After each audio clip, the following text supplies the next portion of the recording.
Hello, hello, mover. How are you? Hey, right on, right on time. That is an entrance. I love it. Yeah, look at that, dude. We'll talk about efficiency. Speaking of, perfect. Perfect, dude. Perfect. Welcome to the Mover and Gonky show with our guest, Blancolirio. Juan Browne. Welcome. Hey. Thank you for joining us today. Yeah, thanks for having me. You're the host of the, what is it? Is it the biggest aviation no, I've been channel? As far as pure number of subscribers, I've been passed up by Hoover over there at Pilot Debrief.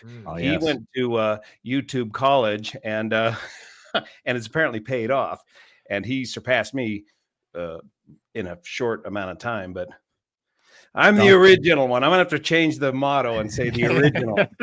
Rocky, we need to send you to that. Yeah, I don't do good. I don't do good in school. Yeah, we know. It just takes about $6,000, and you can be a part of it too. Oh, we don't have that. Yeah. We were demonetized for the last month. Which, by the way, super chats are open. Thank you for for remonetizing us. What'd you get spanked for, Mover? We tried to combine our forces. And so pro tip, when you do that and you need to change your AdSense account, if you don't select create new AdSense account through YouTube and you create a new AdSense account through AdSense, you're in trouble. It will deny it, and it takes 32 days to get it back. And there's no way around it. So and what do you mean combine forces? Combine two channels or? Yeah, so this used to be Gonky's Ready Room, and we created this show because I have my own channel. Gonky now has his own separate channel. So we combined it together as Mogo Media, Mover Gonky Media. And to do that with like the LLC and the EINs and all that stuff, to have a combined, group, we needed to change it. We needed to change the AdSense account so Gonky could have his own AdSense account. I could have my own AdSense account. And then this show could have its AdSense account, and YouTube does not. We just tried to make a legitimate business, man. Yeah, we tried to YouTube. You guys didn't go to school, man. You got no. We were just clicking buttons, man. Hard knocks. It sounds like. Oh yeah. Gonky likes to say I'm the elevator elf. Yeah, because I just hit every button and got us totally demonetized. Well, we'll be talking about like maybe trying something. I already did it. I'm like, well, why are we talking about it? Dude? You hit the freaking wing off light, man. Yeah, exactly.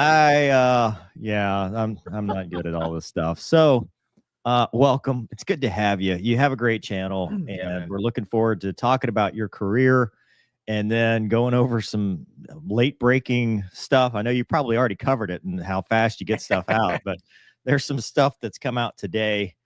Oh, I didn't say I wasn't. I was out fixing chainsaws and dirt bikes today. So what happened? Perfect. Asiana got a low altitude alert. Our friends at Vass Aviation put out a video on that.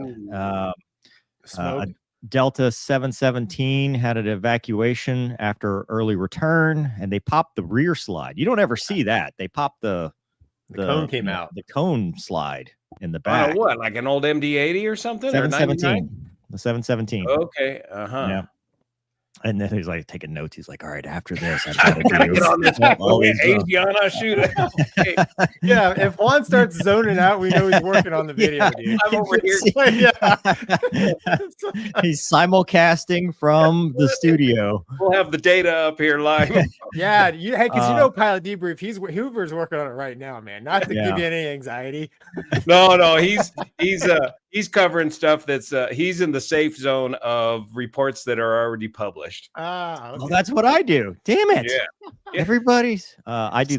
Everybody wants to be a accident analysis after this last couple of weeks here. I really don't. I do it because I feel like it adds something, but I don't like Gonky and I were talking about it's too depressing because there's real people and it's hard to have a good it's hard to have a live good time when you're talking about terrible accidents. We prefer limited knowledge on a lot of topics, and then the comments just get super angry, which drives up views. So it just kind of works. Baiting the audience with your ignorance. If you ever wanted to really piss off a country, call them small. Yeah, I don't know. Gonky has the whole current country of Turkey.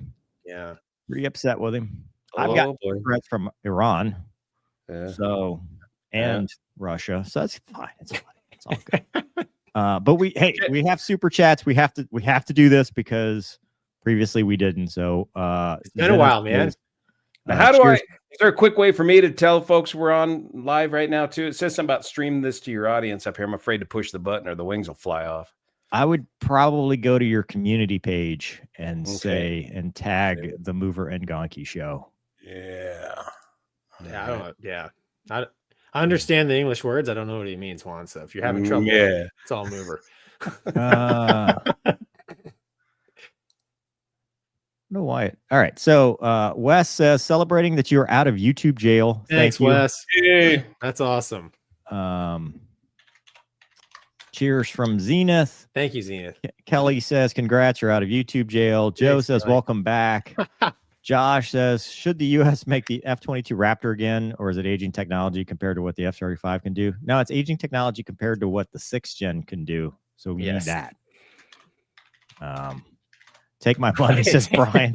This is perfect. Casey Jones says, my buddy bought me an Airwolf patch from the Pima Air and Space Museum. Also my first time watching live. Welcome. Cool. Thanks, Casey. Just in time. Peter says, cha-ching. Looks like an airline guy, so you can afford more than $10. That's right, buddy. man. Probably 7.5. Give it up. 7.5. Thomas, was that a 7.5 or an air? I think it's a 7.5, man. Thomas says, super chats, no one's been this close before. Tomcats. That's right. Gundam Blade, welcome back, Mover, Gonky, Doug, and Luna. Juan, we also sometimes have the Luna cam, just in case I know you've got pups, right? Oh yeah, that was the grand entrance. Was you want to sit there and listen to Chewy barking all night, or quiet on the set? Dan is one of your supporters. He says, I'm so excited, longtime Blancolirio Patreon supporter, my two favorite channels combined. Well, thanks for your support. Zippers Forever says, greetings from Rinka. Hello, Juan. Evan says, former Army enlisted, been watching for years, and I just love to spend time with you guys. It makes me feel normal with tone and humor. Lots of folks don't understand the jokes, but I appreciate it. Yeah. Appreciate that. Humor. Eric says, thank you, Mr. Browne, for doing the show. Love all you guys' channel. Let the fun begin. Awesome. Dude, we're not going to have a show. I'm just going through these right now. All right. Eventually I've got to stop so we can talk to our guest. But no, you guys don't stop. I'm going to have to stop. John says, here's my contribution to Gonky's college. Yeah, exactly. And Dirk and Doug's rocking chair. Doug, welcome, by the way. Yeah, Doug. Thank you. I thought I was permanently muted. Isat Akar, hello from Turkey. It's 4:05 in the morning here. Just wait to see your show. Thank you. See, there's one person in Turkey that doesn't hate Thanks, you. Man. Appreciate that. KC says, spend wisely. Another airline guy. Gonky, how's your knee, dude? It's I'm still skeptical, man. I'm still skeptical. And I had the knee surgery almost 4 weeks ago, and I'm congratulations. Welcome to the club. Yeah, I'm still hobbling around. Thing? You dirt bike guys? Oh yeah, very common. ACL, it'll pop it if you do it wrong. You get it wrong. I get it wrong a lot, Juan. Alyssa Miller, who's got my head, looks like she's launching something from SpaceX. That would be cool if she's from SpaceX. So cool to see my favorite YouTube worlds colliding. And then Peter says, 757, baby. Told you. All right. So our guest. Yeah. You've done all the things. Military pilot, airline pilot. I think most people know you most from the airline stuff most recently, but I'm curious how you got into flying. Yep. The medium length story here. Grew up near this airport where I'm still doing the same thing I was doing when I was 14 years old, hanging around the airport, riding dirt bikes and flying old airplanes. So we lived close enough to the airport here where I could pedal up here on my bicycle. And this is in the early 70s, and the air tankers were happening. This is one of the first CAL FIRE air tanker bases. And here at Grass Valley, we had F-7Fs, TBMs, B-17s, PBYs coming into our local airport as air tankers. And we were building all these models as kids. Dad has got us into model airplanes real early as a kid. And so we just came up here. We're just fascinated watching all this activity. And then I just never left. I just kept hanging around until they finally put me to work, working on some of the old tankers and then pumping gas and washing airplanes, and bought my first airplane when I was 15 years old, an old clapped out Taylor Craft. Wow. So did it make you mad when that dude jumped out of a perfectly it was a Taylor Craft, yeah, that was yeah. We had a special name for that airplane, Patches. That was Patches. That was a pre-war T-Craft from Lincoln that guy wrecked. And Trevor.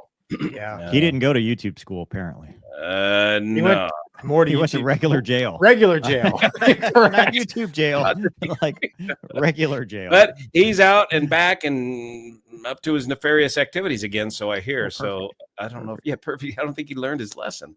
Juan, what did you say you paid for that airplane? $3,500. Wow. I had $1,000 down from pumping gas and a $2,500 loan from mom and dad for only 9% interest at the time. It was a bargain. That's awesome. That is awesome. At that time, that's probably a good rate. Yeah, it was. Yeah, during the Carter days. Yeah, subprime loan. 15. Good on you. Yeah. And then soloed on when I was on my 16th birthday. Got my license at 17, and then wrecked it by the time I was about 19. What? And then wow. Yeah, and then that was my only crash in my history. Have you done an analysis of your own? I have. Have you pulled a report? It keeps me up at night. I wonder how I send it to Hoover. Let him break it down. He'll break it down for you, dude. There's no data. I mean, there was crossover. Zero data, only word of mouth, and the old guy who owned the airport saying, "Get this thing out of the ditch. You're scaring my customers away." Nice. The real truth. Then I went to A&P school right after high school. Got an A&P license. We did rebuild the engine from that airplane, and the airframe was so shot that the guys just said, "Oh, just sell that thing and don't mess with it anymore." Then got onto community college, and then did ROTC. The guys at the tanker base told me to go cut your hair and go down to the ROTC at Sacramento State University and try out for a pilot slot. And they said, they looked at me with that hair down to here, and they laughed. They said, "Here, kid, go take this OQT test." And so I did, and it was super easy. It was all about airplanes, about stuff I knew. Oh, hell, this is easy. Give it back to him, and they scored it. Said, "Go cut your hair and be back here on Monday, and you're in ROTC." And then I was able to get a pilot scholarship out of that, and then went to UPT at Williams Air Force Base, Arizona. Wow. Yep, class E904. Yep, and it's tweets and T-38s. And then they said pretty quick, "Oh, Brownie, you can talk and fly at the same time. We got a job for you." You know, of course, you get that fighter qualification thing, but only the general's kid gets the one fighter that's available to the class. And then everybody else that's fighter qualified becomes a FAPE, a first assignment instructor pilot. So I became a tweet FAPE, but I was able to do a prisoner swap from Willie to Mather Air Force Base, and got to teach navigators the ultimate little Air Force country club in Mather was where we got to do all the flying from the left seat as an instructor pilot, while these young navigator students that were going to go in the back seat of your fighters were practicing barfing their guts out and getting lost on visual low levels in the T-37 up and down the same Sierra Nevada mountains I've been raised on all these years. And so that's awesome. It was just a blast, a good 3-year tour doing that.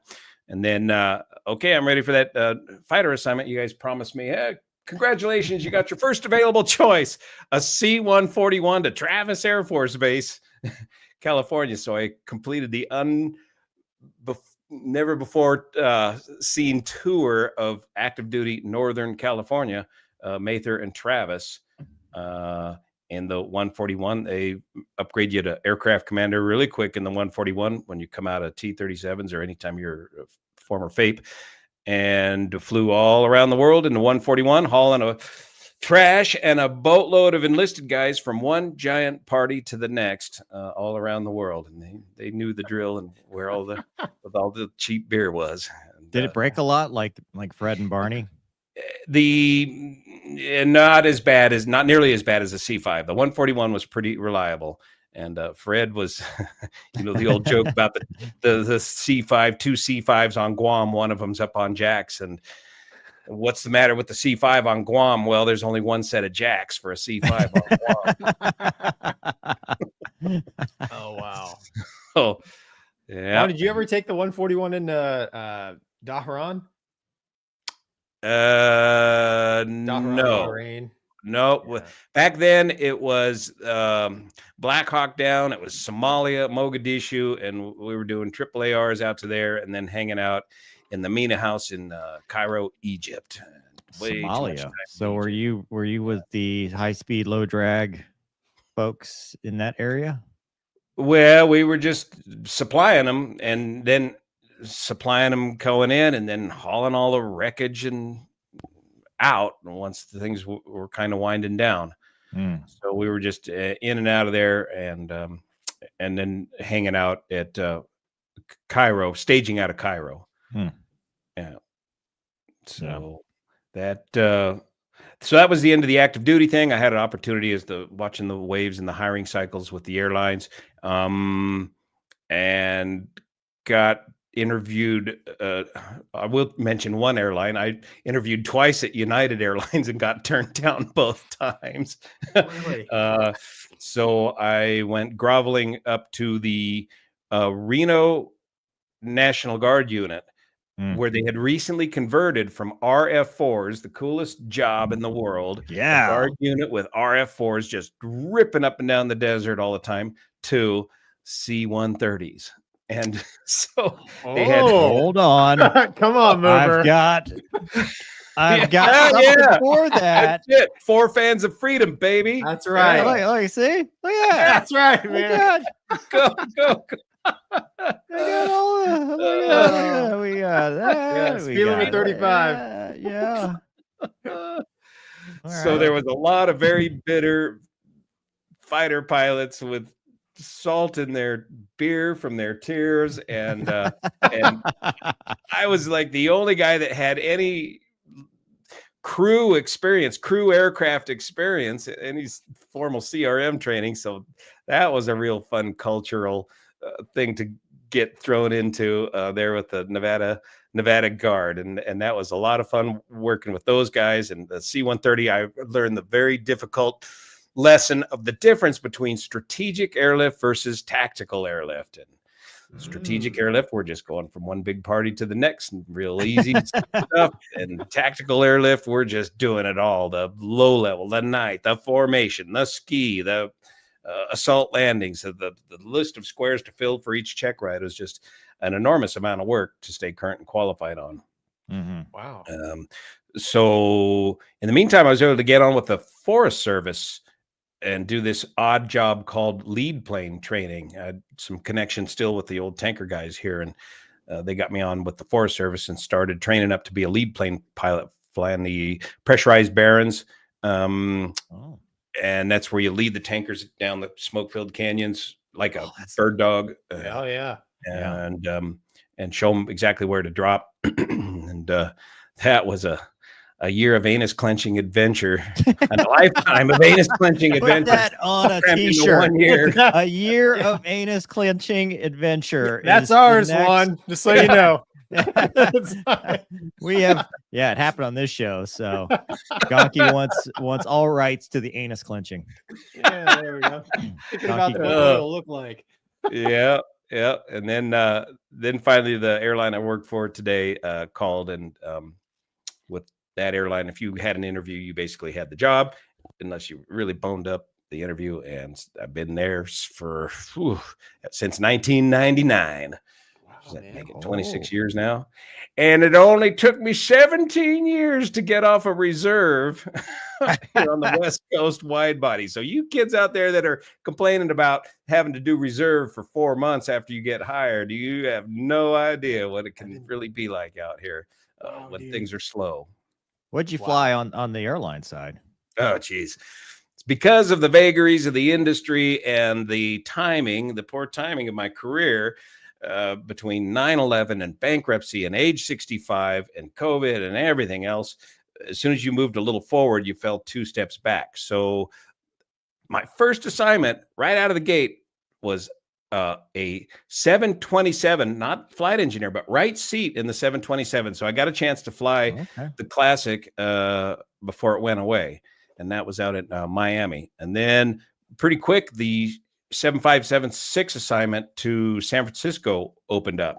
And that was most of my time was spent. And so really quick, I got spoiled with transcons on reserve with the 7576 from San Francisco to New York or Boston. And then the back pedaling started, and I have spent more time in the schoolhouse, and that's kind of why I enjoy doing the channel, because I've gone through all these different airframes so many times. So it would be not in chronological order, but in aircraft order. You start with the 727, the 737, 800, the 757, the 767, the Boeing 777, the Airbus A319 and 320, and the MD-80. So just about everything in the fleet. And that wasn't by choice. That was by displacements. Wow. Jeez. So, and some of those programs, they'd send you through twice. You'd go get checked out and qualified, fly once or twice, and then get displaced back to your previous job or replaced back to your. So the seniority system with the airlines, you guys are well familiar with, and the guys that are watching that want to get into the airlines, seniority is everything, and including what aircraft you're going to fly, and displacements can have a big effect on your career. But I was never furloughed. I got close to the bottom. I did the death march out to a base way far away, but never got furloughed. So what has been, of everything, your favorite aircraft? Oh, it depends on the mission. Good answer. What's your favorite mission? All right, like dirt bikes or motorcycles. You need a bike. You need about 6 or 7 bikes for all these different missions. The airline for the airlines, the 7.5. Yeah, that's definitely. That's looks like a the last of the muscle jets. I mean, excess power, built for those high altitude airports. And not a lot of assistance on the single engine work. So you really kind of had to manage that on a single engine situation, and big, roomy, comfortable, and easy to fly and land. And I'd say second to that, 7.6, and then the 777. The 777 is just so easy to handle and land, which is good because you're sitting up there for 16 hours and you're only hand flying for 15 minutes. So yeah, you fly it every 3 months. And that could be the case too, right? And so, yeah, you may be going back to landing. You got to stay current with your landings in the simulator on those wide bodies, especially if you're FB or FC, the third or fourth pilot on those airplanes. General aviation, I've always stayed current in general aviation. Always been buying and selling airplanes because I got that A&P license. And so do you have one now, Juan? I got too many, man. I'm trying to quit. Really? All right. Hey, what's your favorite GA airplane? I'm curious. Well, again, that depends on the mission too. Hey, just to climb in, go out and have fun. Yeah, right now the one I'm having the most fun with right now, the one that I own is the Aviat Husky. That's just a good all-arounder. It's only a 2-seater, but it can get in and out of 400 feet. So you can use it as a really good bush plane. But it'll toot along at 120 miles an hour. So you don't have to take all week to get there, like some of the Cub variants.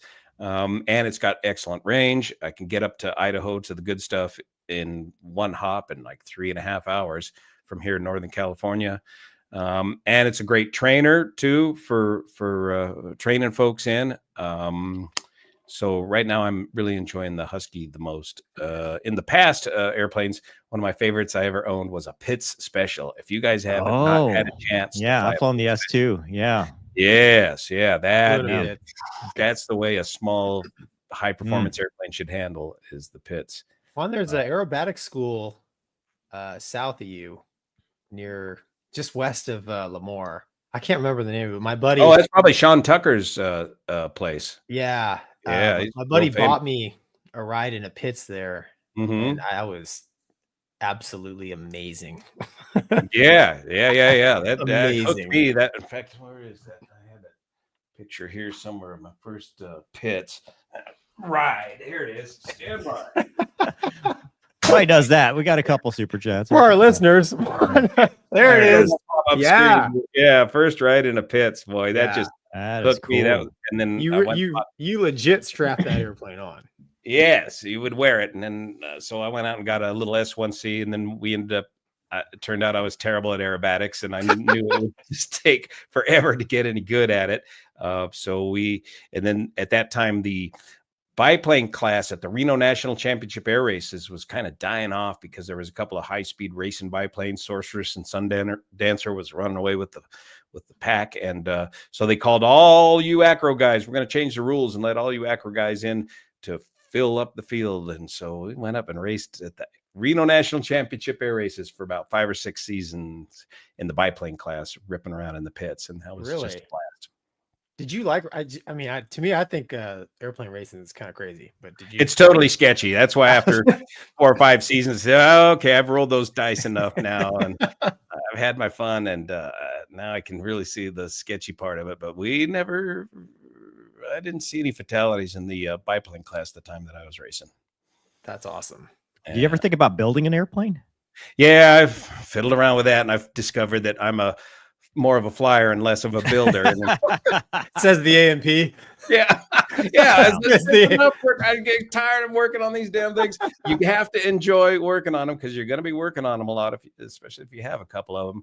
And we did recently, just the other week, sold our little RV-12 project, but we had a lot of fun teaching kids how to bang rivets, pop rivets, basically putting an RV-12 together in the hangar here. We've got the whole airframe pretty well built up, and then a real builder came along that needed a project, and so we sold it to him to finish her up. Juan, what about on the mill side, man? What was your favorite? Military, definitely the T-38 for sure, boy. That is just every time you just look, you know, if an airplane looks good, it's going to fly good, and man, that T-38 just has all of that in spades. Just love that airplane. And I came into the Air Force pilot training with about 1,000 hours of GA experience, which they had to beat the death out of me to get that out of my system and make me fly right and professionally and stay on the yellow line. Yeah. But it gave me the ability to actually enjoy the T-38 training, whereas so many of my peers were just absolutely sweating it out because it was really cutting.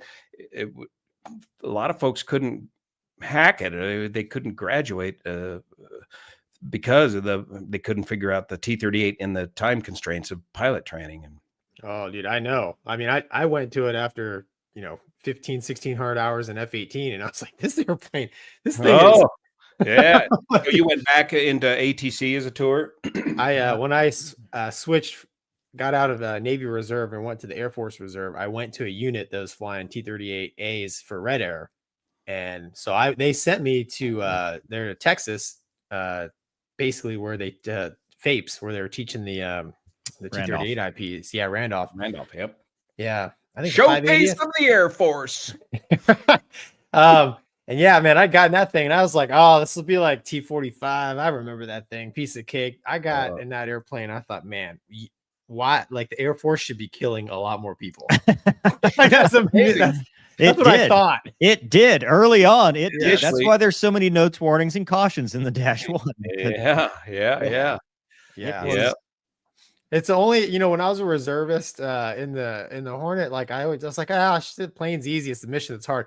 Dude, a couple weeks out of the T-38 and I would go back to it. I'm like, I got to really watch that final turn. I really got, airspeed control. You know what I'm saying? Just basic flying, but that's what made it fun.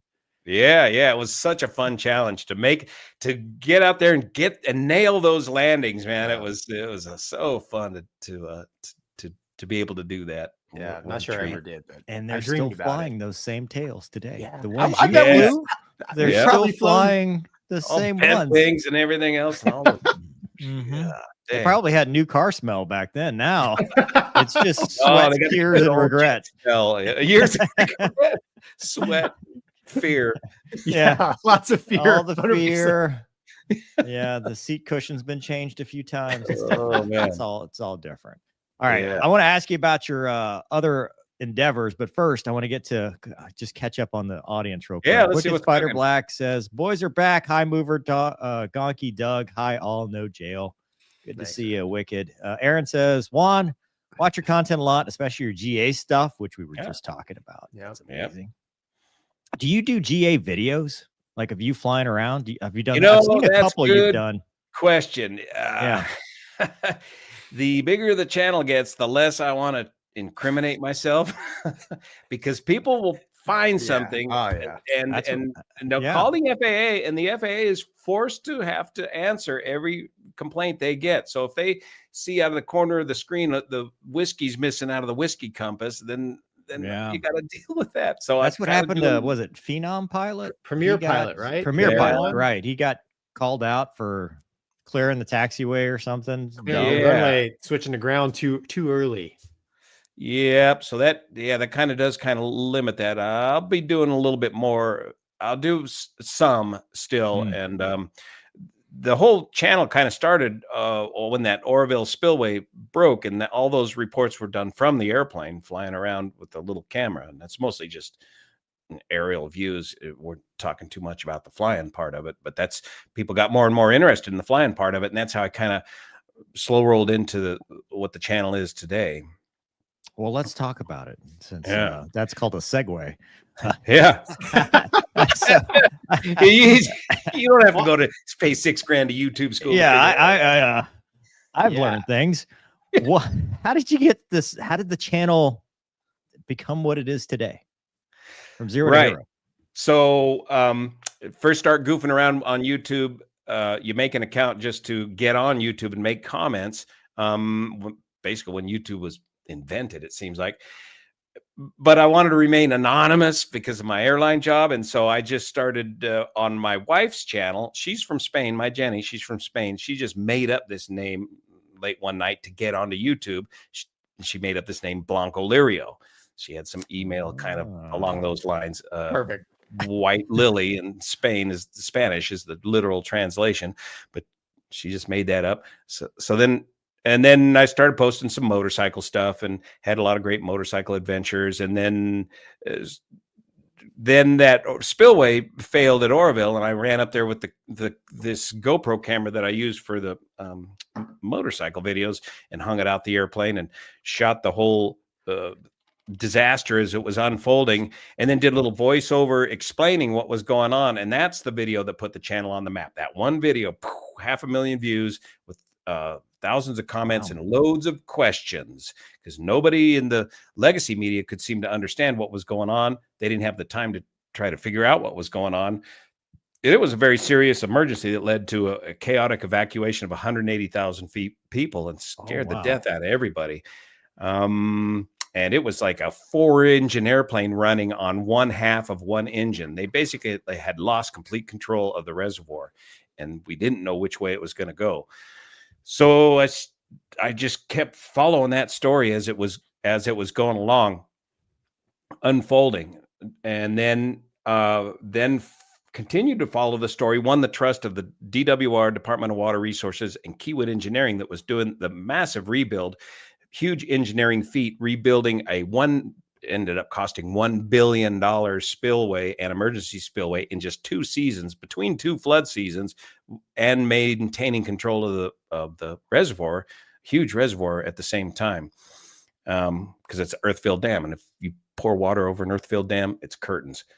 So that's what really put the channel on the map. But then people started asking more and more about the flying stuff and about the little Luscombe airplane I was using for the reporting. And then an airline accident would happen, or an airplane accident would happen, and people started asking questions about that. And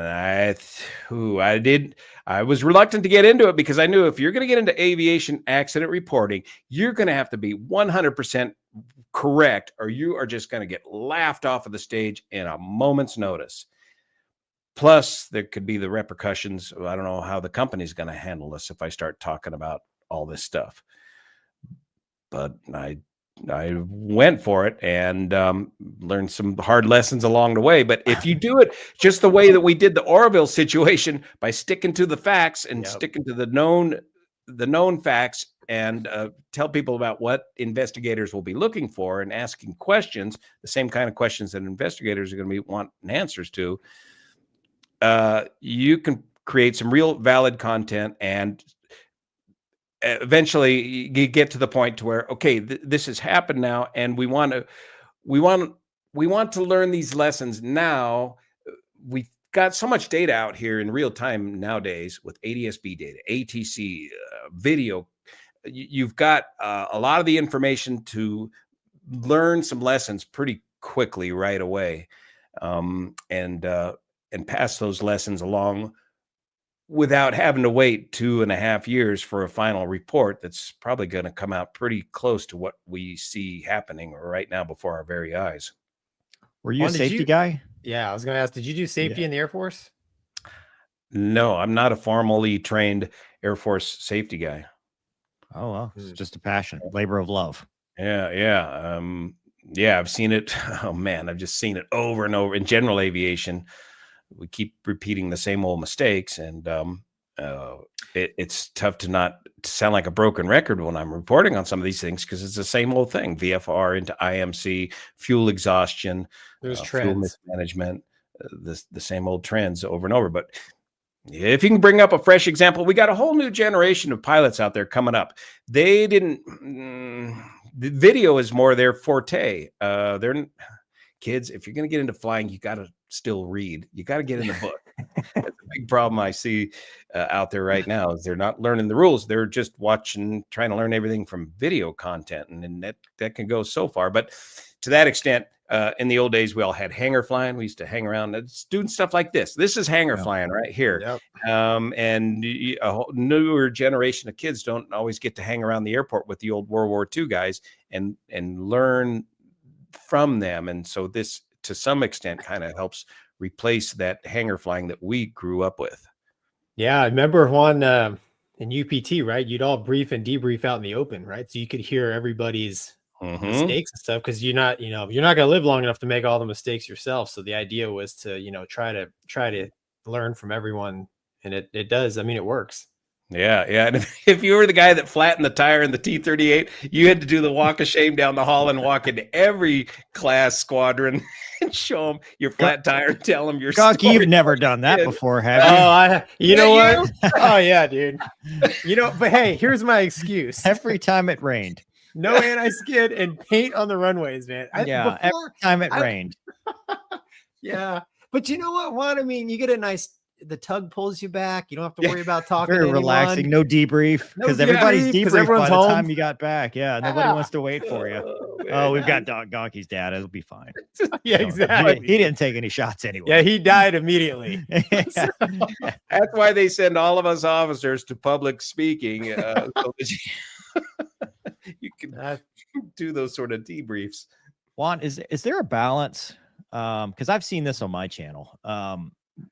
With these mishaps and stuff happening in real time and data being available, is there a balance between stuff that you're like, no, we got to wait till the report is out, like we really shouldn't be speculating, versus, hey, the data is out, let's look at the data and explain the data? Like, how do you balance the because we as aviators have been told from the beginning, let the board do its thing. But then on the flip side, you want to get information explained, at least, of what's going on. Yeah, and you can get a lot of information from just looking at the data. The one thing we constantly looking for is, was this a stabilized approach? And you can see that right away in the data. And then if it's not, then you've got to ask the question, well, why was this not a stabilized approach? Were they dealing with something else? That'll lead to a whole nother series of questions. But and after doing this long enough, you can kind of start to see what happened. You can get a pretty good feel for what's going on without having the full report out there in front of you. Well, you have a trained eye, man. From reading the data, and seeing previous similar situations. The graveyard spiral, for example, boy. You can really see that in the data these days. If somebody gets a spatial disorientation in IMC and the way that they spiral in, things like that. With experience, you can, without too much speculation, you can say this is what investigators are going to be looking at. Was this a case of, for example, the Learjet that just crashed in Pittsburgh? We don't know yet, but they were asked to level off at 2,000 feet to stay below that other airspace and make a turn to the right. And they were in the soup, and they're in the hot little Learjet, and right away they lose control of the aircraft. Was it some sort of mechanical problem, or was this a case of spatial disorientation? We don't know yet, but yeah, there's the data right there, and it just kind of starts that slow descent that just picks up quicker and quicker to the left. Don't know. Yeah. I mean, what do you think as far as the channel like has been the greatest part of it? Has it been the interaction with the people and kind of stuff you get offline, or just, you know, the interaction as you're doing it with commenters and stuff like that? Like, what do you think that interaction, that is real interesting. My mom was a freelance writer. Dad was an aerospace engineer, and so that kind of put the two ingredients together for me to kind of do something like this. And in the old days of writing stuff, it would take a long time before you got any feedback from anybody. But man, on YouTube, if you got it right, you just get instant feedback if you're doing a good job at it. And it's very gratifying to see that. But what's even more gratifying, and this is something you got to do if you guys know with a YouTube channel, is you got to monitor the comment section. You just can't let the comment section go. Gonky. Movers got it covered. See, that's why we're. You can rely on somebody else to do that. I don't read the comments. Gonky's the golden retriever. He doesn't like any negative press. So no. Well, you got to let some of it fly. I mean, so you got to call the trolls and throw them out. But I get them all from Mover, and I got to talk them off the ledge, Juan. So, and then eventually, if you take good care of that comment section and you've got a good channel going, you're going to get some of the biggest industry experts reporting or commenting there that are going to be able to help fill in so much more of the puzzle, especially when it comes to equipment that I'm not intimately familiar with, and they can really fill in a lot of the missing pieces of the puzzle right there in the comment section. And that's the kind of excellent, quick feedback that keeps me going on these things. I'm sure you've had, so have people directly reached out to you like, hey, I'm in the industry, you know, here's some, like, to help you with your channel, just to help or to complain. Yeah. But, well, that too.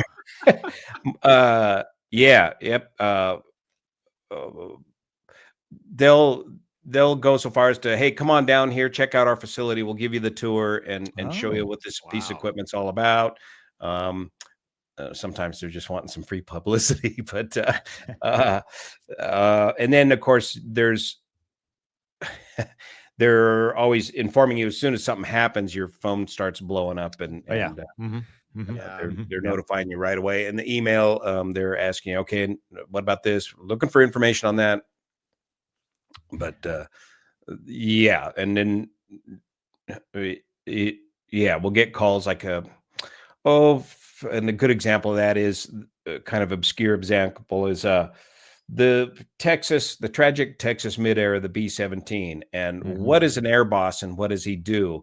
And so I had some other air bosses reach out to me and explain and clarify exactly what position it is that they do and what it was that particular air boss at that particular tragedy was not doing or doing wrong. And so the industry experts can really help guide you. And that's why you can go on the air and sound like you know what you're talking about, because you've talked to a freaking expert about it, and they don't want to be named. Facts, schmacks, man. I mean, come on. Don't let the truth get in the way of a good story. We'll figure it out later. Just go. We'll figure it out later. Right. You're always preparing. Just go. Yeah. Well, that's my production style. I just I throw it out there. It's a super fast work profile, and it's not scripted. I don't write. The whole idea of getting into video was because I can't stand writing like what my mom used to do, and she could type a mile a minute. I have to have the kids type for me. So the workflow is like get up at 8, check the coffee, get the national news, anything hop in there. Okay. And then hop on the computer, check the email and comment sections. And then if something's happened, research it. 10, 11. Okay. Start a quick video update by noon, have it edited by 1 and published by 2. Yeah. Are you doing this daily? You're a machine. I've tried it. No, not daily. Just as events happen, Which is daily around this world right now. Everything right now it's daily. they're daily. Yeah, I tried to take a day off today, and you guys tell me already we got a Delta and an Asiana. Jeez, that's like 5 things happen today, Juan. There's no days off. You're welcome, man. Yeah. You're welcome. You're we'll set take for a cut. couple days. Well, yeah, we'll take. He'll take the cut. So there's these breaking news events that you got to deal with, and then there's once you've been at it long enough, and then 2 years later, so then you got a preliminary report, maybe a couple weeks or so. So that's a big topic. Then you got the final report, or you got the public docket. Holy cow! Now you got to wade through 1,000 pages of stuff and get some salient points, and then the final report. And that's where folks like Pilot Debrief can come in and do a nice slick production, and Mentor Pilot can do a nice slick production, as opposed to what I do is just slapping it together really quick on DaVinci Resolve. And when I record, I'm editing as I record, and I frequently lose my train of thought, and I stop, and I freeze up.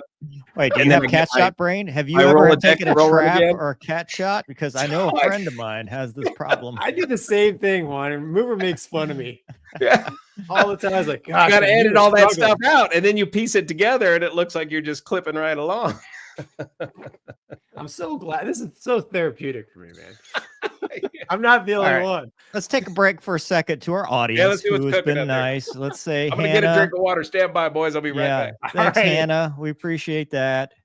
Zippers Forever says, well, we'll circle back when he's back. Yes, we'll come. Patrick says, Mr. Browne, what? Oh, nope, another one. Josh says, just picked up an old military manual on the T-37 from the bookstore of used stuff. It's pretty cool. Yeah. Should make a great paperweight. I've got one somewhere. Jacob says, nope. Back to circle back. 93 Navman says, E-86B Prowler, the dog. Nobody sees the bombers. That's funny. That sounds. Jeff says, former paratrooper would jumps out. Oh, nope. We'll wait for him. D-Stu says, I just want to thank you all for the show. Always listen to your banter. Oh, Juan Browne, you rock. Just in time for the praise. That's right, man. And we're circling back now because these were for you. Was Juan at Grass Valley when Customs chased a Cirrus there in 2000? I was on a UH-60. Oh boy. Oh, was that you? Now, no. What happened back then was my dear, this is a great story.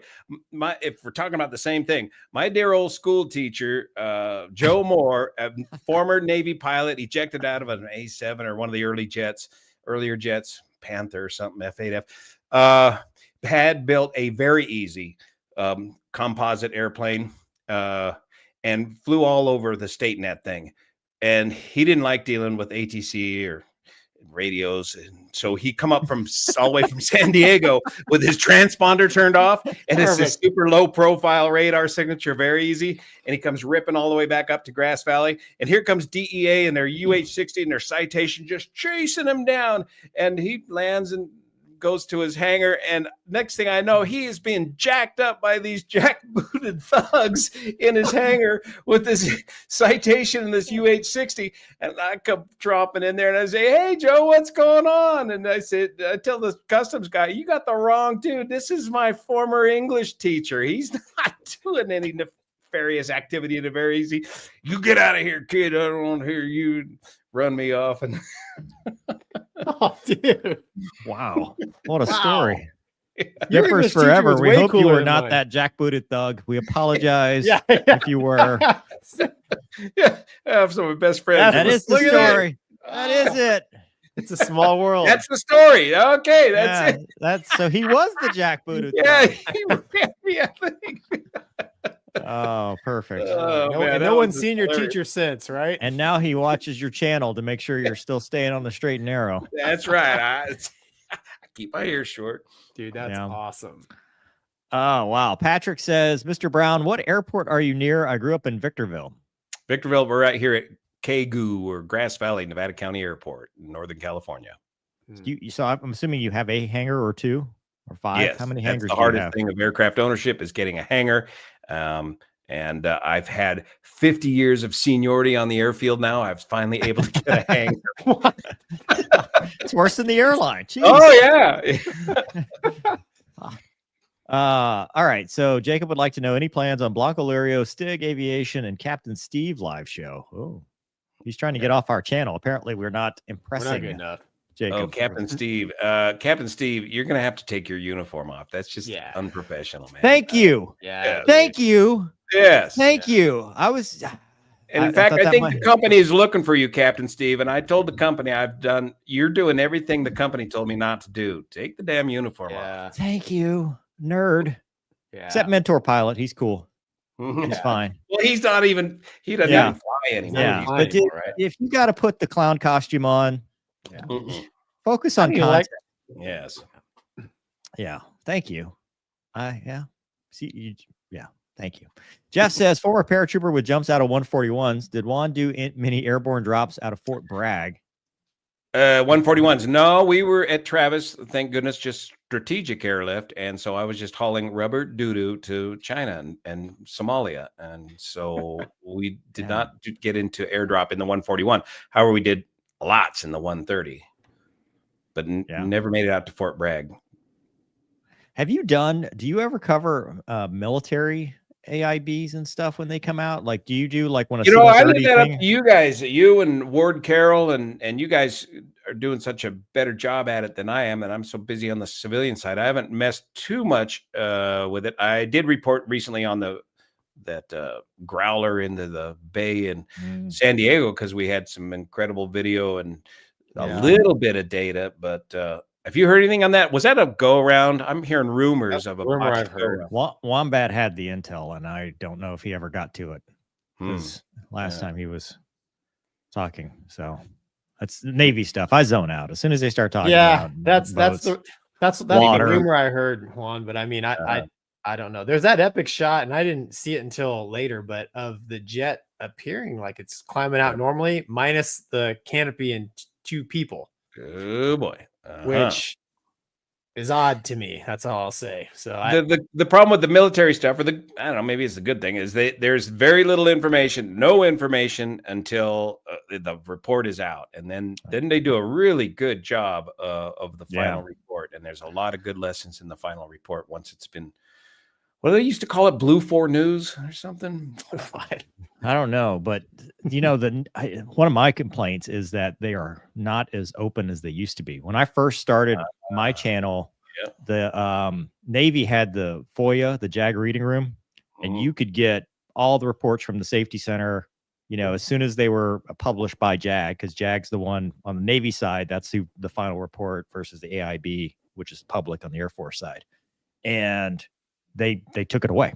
Like it's gone. It's behind a firewall now, huh? Probably something. So it's not as you have to FOIA. You have to literally do a FOIA request, which I don't do. Each individual. Yeah, you have to know what you're looking for, and a lot of times the news agencies will do it, but then they won't publish the report with their article. They'll just publish what they think happened. And they're wrong. I mean, they're typically wrong. They don't know dog watching TV. So Colin says spent several months in the MOG. Moog. Oh, Mogadishu. On the 141. Mogadishu. Yeah. Richard says, keep up the rehab, Gonky. Been there, done that twice. Both shoulders and then back. And the ortho poster boy. I wonder if he did dirt bikes. Dang, Richard. Probably sounds like it. Yeah. Colin says, stayed at the Mina house too. Yeah. Got that fine menu there. Alyssa says, I was so thankful for Juan and his channel when I had my first in-flight emergency. Lots of lessons I learned from him used in those moments. Good job, Alyssa. And Gonky, you've talked about this, about, when we've had AIB reports about, when you were younger, how that would be the thing that maybe popped up in your head later. Like, hey, I watched air disasters. I don't want to be whatever happened right then and there. Yeah. I want, because the reason I was talking to Gonky about this is because I got feedback from, either families or friends of families with like a fatal mishap where they're like, we don't want you talking about this. And I'm like, well, but it is kind of a public interest to learn the lessons. And they're like, well, the family shouldn't have to see it. Have you dealt with, for some of these fatal mishaps where the families or friends of the families like that is just tragic. And more often than not, they want more answers. They want to know what happened. But then when they're confronted with the truth of what happened, they're very reluctant to accept it. Yeah. It's just sad. Yeah. Yeah, that's but on the good side, like she's talking about, I think there's a service to the public information side of things where it's like, hey, if we can all learn a lesson in a non-judgmental way, like we're not trying to throw anybody under a bus. We're saying, here's what happened, just like a debrief. Here's what happened.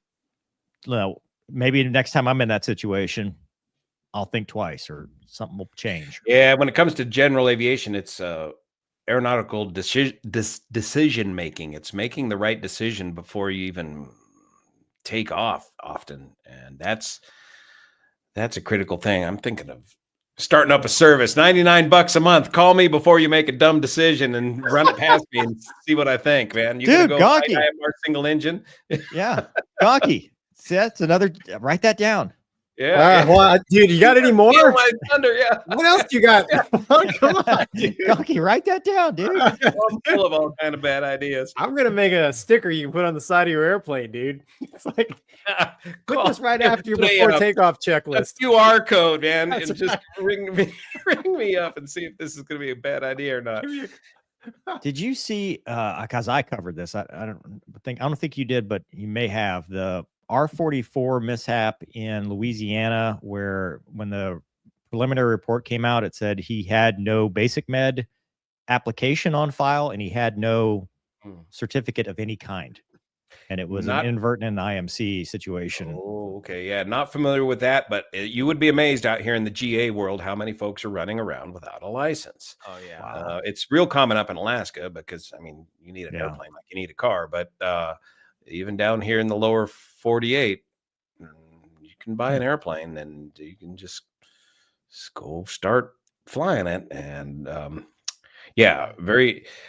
I got this thing called professional student pilots, and this really irks me is when guys get their solo and that's as far as they go with their formal training, and they have an airplane and they just fly around. That's what this was. Yeah, that's what this was. He Yeah. had his family with him, and they'd done the $100 hamburger at night with approaching weather. Not really bad weather, but lower ceilings. And at night, that'll get you. Yeah, it's a nighttime with a young baby and the wife, and I was pretty upset about that one because I was completely avoidable. Yep. Yeah. Zippers Forever says T-38A is the basic course for the F-104. Yeah. Story. That's why they added them. Century Series. Tom Eberly. That's right. Aaron says the Reno biplane class was dominated by Tom Eberly until he couldn't race in 2014, and Jake Stewart won in Bad Mojo.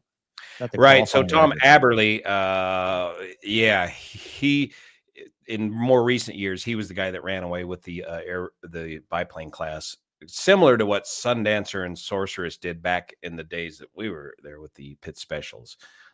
So it kind of is discouraging for everybody else if you just got one guy that's going to win all the time, but it's still just a lot of fun to get out there and compete with the rest of them. And there's 3 different classes, so gold, silver, and bronze, and you can race amongst your peers. And all right, so we want credit for this, even though this is Colin. Better yeah. That's Hang on, hold on. Leave that up. Hang on a second, man. Yeah, that's funny. He's taking a picture of the screen. We'll send you the link to the whole. Oh yeah, 1-800. How they're rolling in now, boys. Yeah. Lock in that phone number. Crowdsourcing our next business idea. You better call Juan. Dude, that's hilarious. Yeah, that is great. Yeah, probably a good idea not to call me, actually. And don't call Gonky. Yeah. Angie says, Mover, you were right. The Museum of Flight was worth it. Spent several hours just looking at aircraft. Shouted Tomcat when I saw one. Juan, I went up there because Microsoft invited me out there for one of their events. Do you do any flight sim stuff at all? Or are you just 100% like Gonky? Not so much dirt bikes in real life. Yeah. You mean like flight sim videos of flight sims and that sort of thing? No, just like Microsoft Flight Sim, DC. Like, do you have any kind of setup, or do you do no, any not simulation? really. I've got a very crude setup. I've got that's the extent of my setup, and it's all covered in dust and dirt, and so he's more advanced than you're more advanced than I am, man. Gonky says his wife will divorce him. Yeah, and my wife is like, but no, that is actually an excellent tool. And it could also be an excellent tool in talking about these accidents. If I was any good at it and had the time to recreate it on I think I messed with it once or twice before. Recreated on the Microsoft Flight Sim. The other thing is, if you're going to go to Idaho and fly the backcountry and the mountain flying up there, go try it on the Microsoft first, because that Google Earth or whatever it is that they use, you will get a real good feel for the terrain that you got to deal with up there and how you're going to snake your way down that canyon down to that airstrip. Yeah. I think it was Scott something on Twitter. He can take the ADS data and put it in X-Plane. Scott Manley. Manley. There you go. Scott Manley. Yeah. He does recreations with that. So that's something to add in your tool case. The only thing I've had luck with was Google Earth, KML data to Google Earth, and take a look at it. Aaron would like you to be White Lily, but I don't think that's how hostile rename. No, that's not my call sign. I'll tell you what my call sign is. And I never revealed this before ever, so this is a historic first. Breaking news! Breaking news alert! Hold on. Hit it. Do we have that banner anymore? No, we got rid of it. There it is. But because of my first name or my middle name, it's Thomas Juan Browne, but I go by Juan. My mom, her name was Juanita. The Clifford Bland, who lost his life in the AC-130 disaster in the Middle East shortly after 1989, 1990. He kept calling me Wano, and that immediately slipped into Guano. Guano. I see more of a Navy call sign. Like it's not something you want to yell at the O Club bar to your buddy in front of the ladies. Guano, cool. Give me another one. Cool. I had to listen to it all my years. I don't know why you couldn't.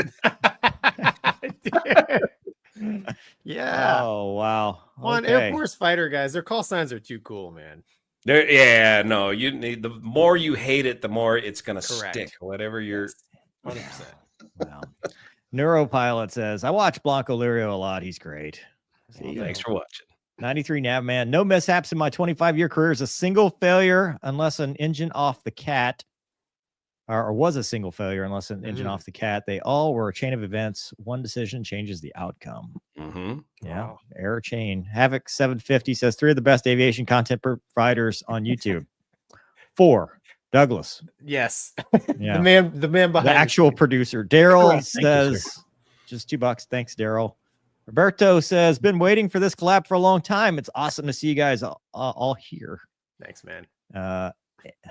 So it's a king dragon, but I call him a king dragon, and I'll never stop. How long was T-38 in the UPT from the old days? Was it about 54 weeks back in the day?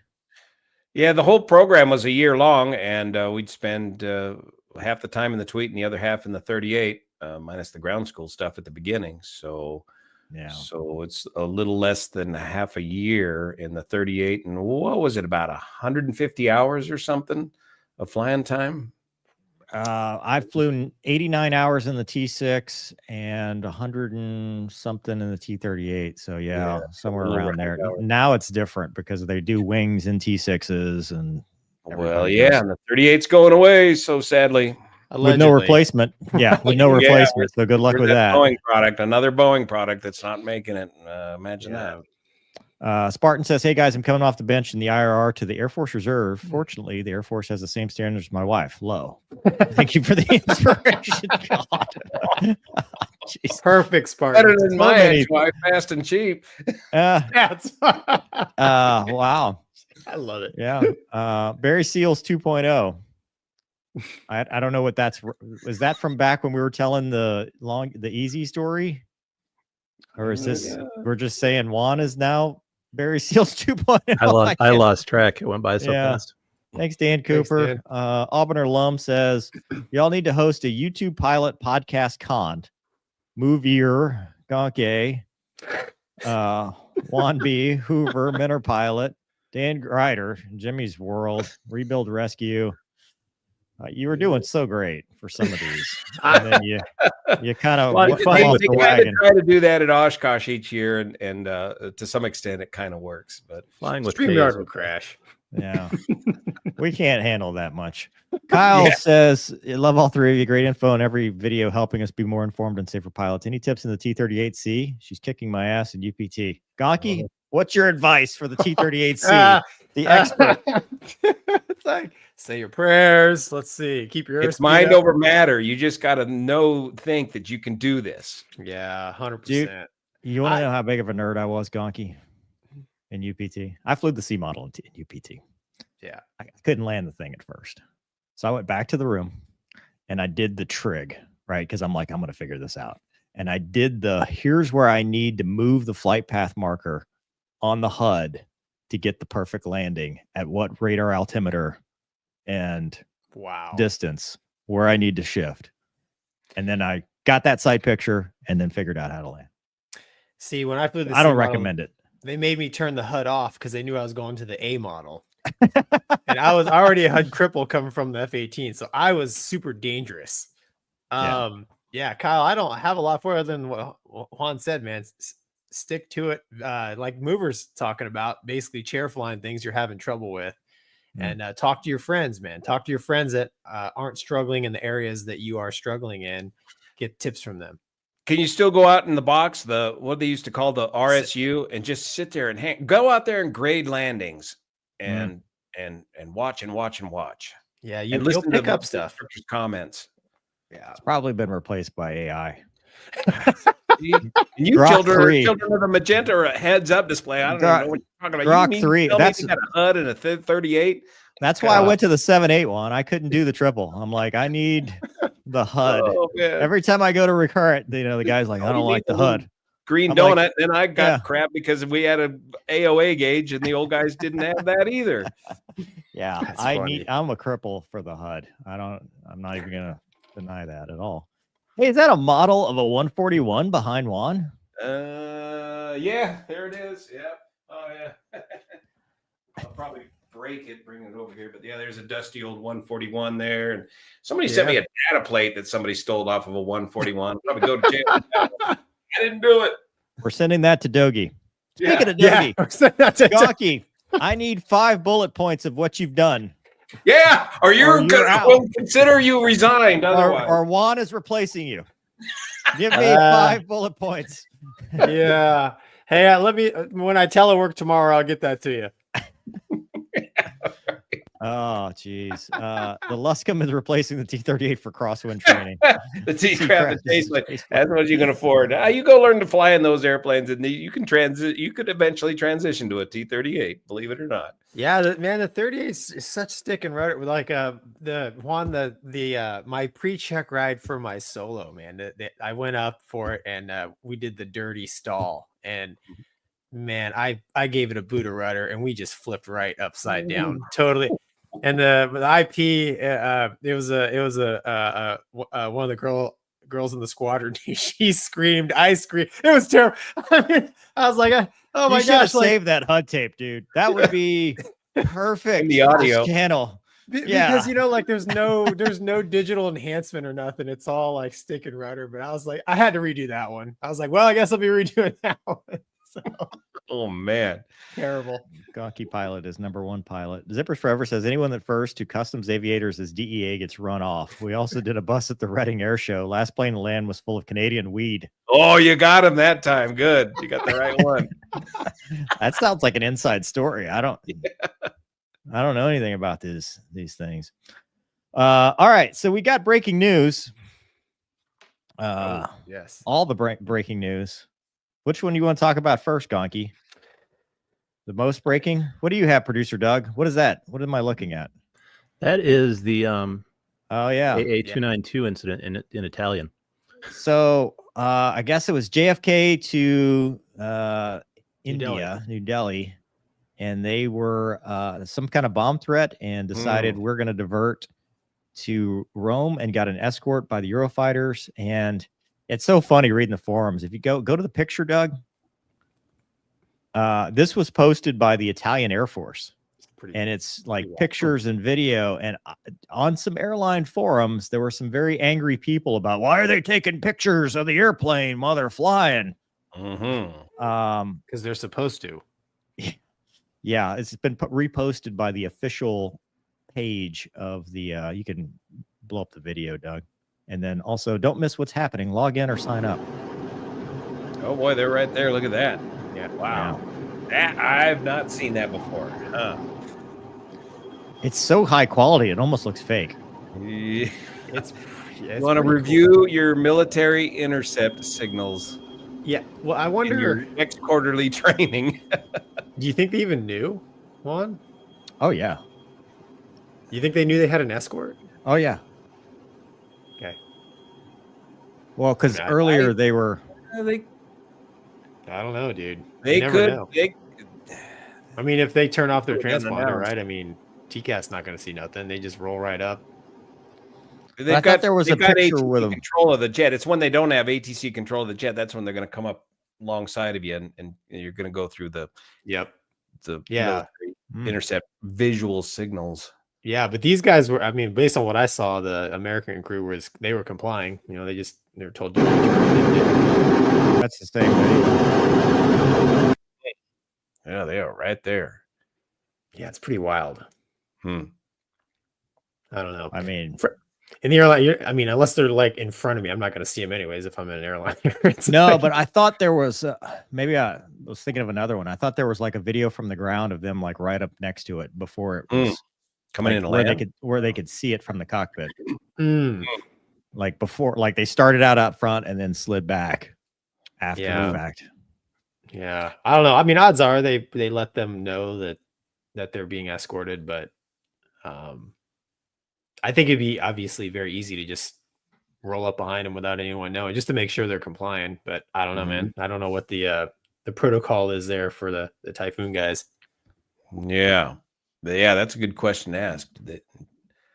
That's a hell of a divert, right? I mean, if you go back to the map, they were pretty well into.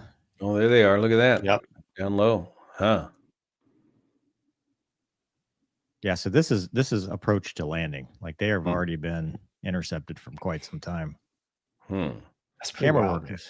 Seems like they're compliant all right. There ain't no need to really. Yeah. The Typhoon guys are like, dude, this rarely happens. Let's just take some pictures and see if we can't end up on the Mover and Gonky show. Oh boy.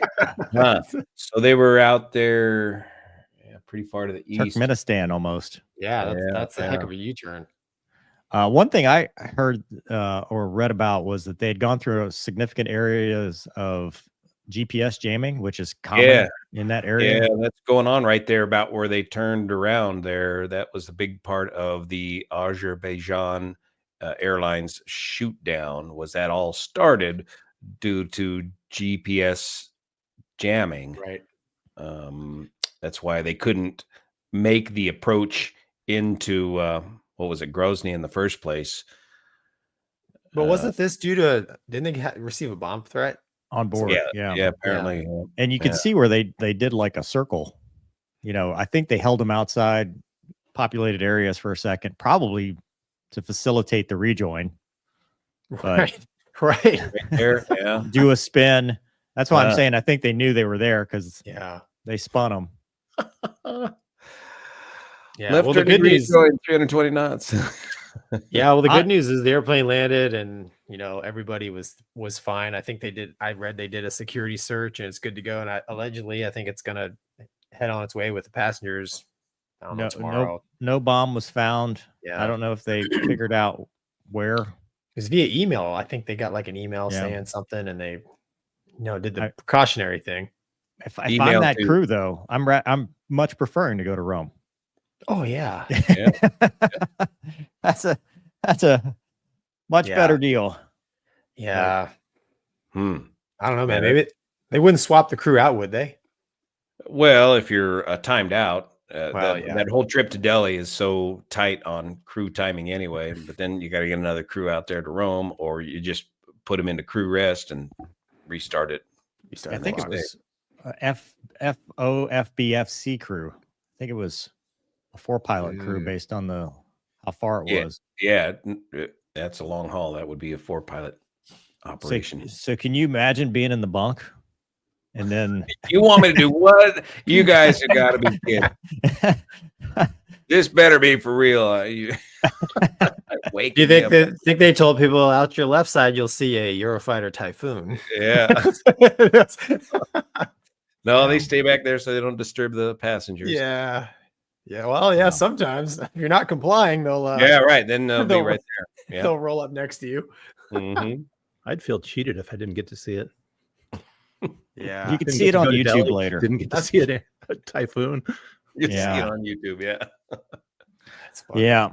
All right. Moving on from that because there's a lot. But hold on, there's more. Thomas would like to know we need Walmart to check in. This is Wombat. He checked in the chat earlier. Oh, cool. Joe's just thank you, Joe. Blue Rex says, will Growler, Jams, Pale, or Heater be in the guest chair anytime soon? I'm glad to see JB tonight. We do our best to get as much talent as we can. We're lucky to have Juan. Yeah, I mean, why complain we've got such a great guest Enjoy right the now. guest we have. For God's sakes, we're not looking for we're looking to replace you this week. It's like mid episode. Hey, is there anybody else coming along anytime soon? Because hey, dude, seriously. Laura B, just thanks, Laura B, for the sake of it. Alpha Gator says saved $30 on the Holosum with primary arms, so giving back to the source. I'm as good as an affiliate link. You did that or I did that? We did it together. Okay. I was in primary with the Italian studs. They really do be flying like this. Nice. That's awesome. Nice. $10 to Luna, who has not made her appearance yet tonight. It's not bedtime yet. That man said, I guess most hero pilots, duh, I promise you this. Every mishap or near miss hit my soul as a maintainer, even if not in my squadron. I trusted the crew, and the crew trusted me, EA6B. Okay. Yeah.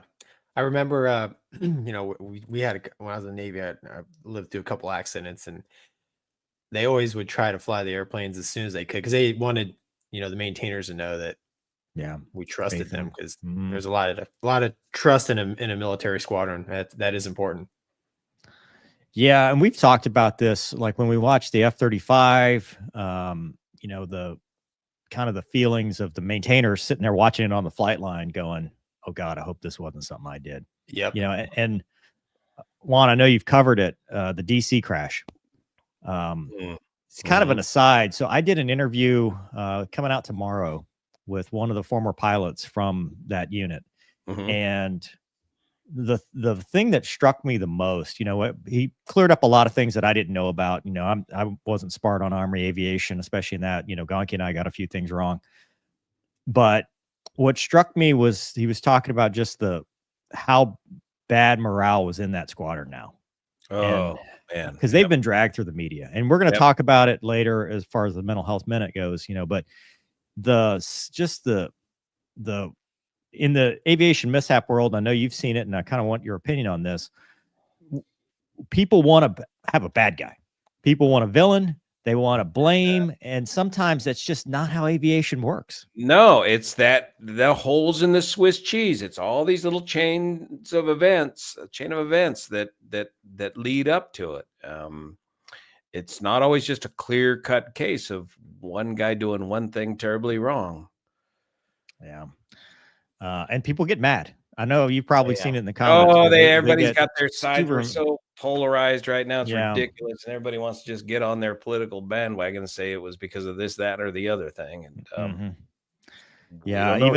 even recently, ALPA came out and they're like, you're all wrong. Here's what the qualifications of that crew in Toronto, and it's like, what? We used to be a polite society. All right. So new breaking news. Asiana had a low alert go around on a 350 in San Francisco. Yeah. So Asiana in San Francisco. When I first saw this, I thought, "Oh, you're talking That's about old.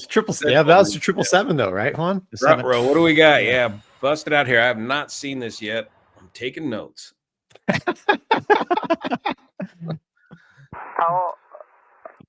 Power, Asiana 212 Heavy, 10 miles south, runway 2 left. Asiana 212 Heavy, San Francisco, caution, runway 31, Heavy, Boeing 787, ahead to your right, and 2905, runway 28 left, third line. Continue pushing right 2 left, and 30 inside right side, Asiana 212.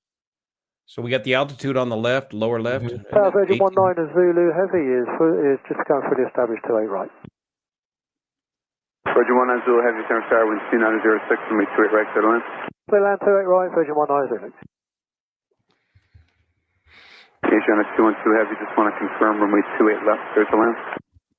Zero inside, 30 inside. Communication starts to break down. He didn't confirm. Yeah, Sure, watch the 523, wind 2806, runway 1 left, let's take off. Runway 1 left, take off. 0523.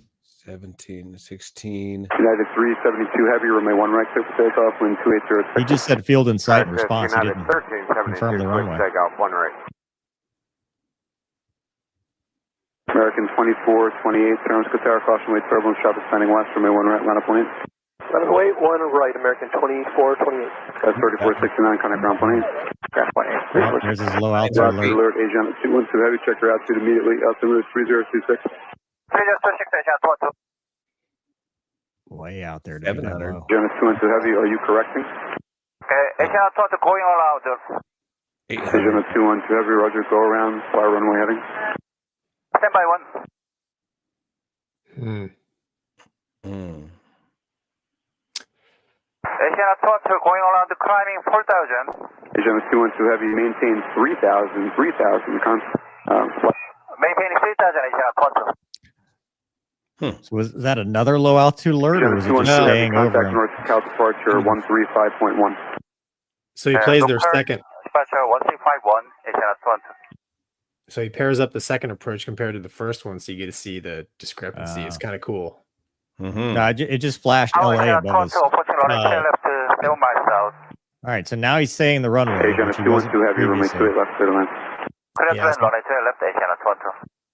Here's the second landing. That was 700 feet. Was that the lowest he got? Yeah. Yeah, 6 something, I think they said on the news report. Yeah, 6. There's 6. 5. Oh, okay. No, So I 8. see now. Yeah.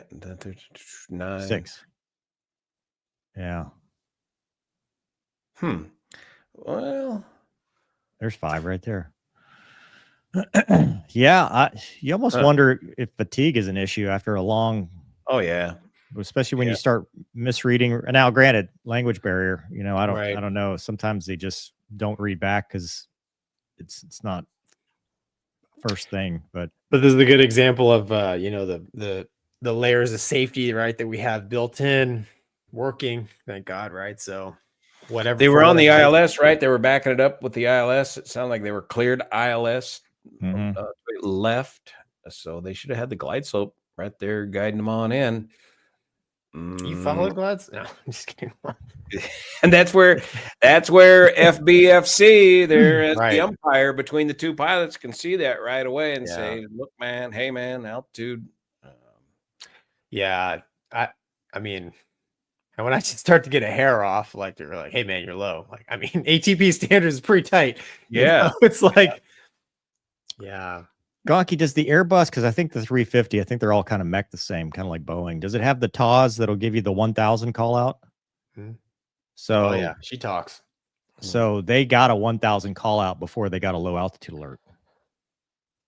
Yeah, and I don't know if the Asiana crew got a low altitude, any kind of a low altitude, other than like you said, the airplane talking to him. But I mean, the low altitude alert was ATC's safety stuff kicking in, right? Based off of their transponder. Right. So what they actually saw with their, terrain system, whatever the Airbus has, it's TAWS, right? In Boeing, where it gives you, it's a database plus the radar altimeter plus a whole bunch of other stuff. Because I always get yelled at because I'm like, oh, 500, and they're like, no, you're not there yet. You got to wait for it to say 500. Like, but it says it right. Yeah. I don't know. I mean, Yeah. I'm just saying, as far as, could it have been some other, just, what the system is reporting versus what they actually were? It's just like Juan was saying initially, like when I first saw that, all I could think about was the the where they hit the wall. I don't even know how many. What was that, 10 years ago now? I mean, it's been a while. Yeah. They had it. I think they had it in flight level change mode, and the auto throttles were in hold at idle. And so with that version of the software,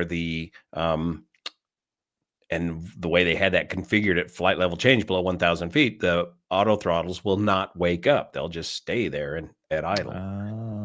Now Airbus, if you get a low speed, auto throttles will wake up and give you some power. They've since changed the programming in the Boeing 777 after that Asiana deal, and that introduced a different problem regarding go-rounds, which we have to train for now. Well, yeah, in the Airbus, I mean, if you get it'll go in the alpha floor, which commands toga. And then, like you said, Juan, if you're not ready for it, toga will take you for a ride. So yeah. So it'll be interesting to see what mode these guys did. They so often on these long haul flights, one of the most simplest things to do, and I see forgotten a lot, and I'm sitting there waiting for him. Push the approach button. When is he going to push the approach button? Push the approach button, which gives you the localizer and glide slope. Yeah, that's right. Oh, yeah. If you didn't have it, simple job to do.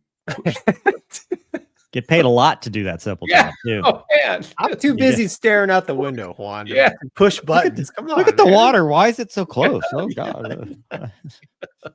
Yeah, I don't know. I don't even know. I mean, there probably be some sort of limited, look into what happened, but now soon we'll get this technology with the ADS-Bs to where it can sometimes reference what is the autopilot, what is the mode of the autopilot in, what is it, and sometimes it can read that.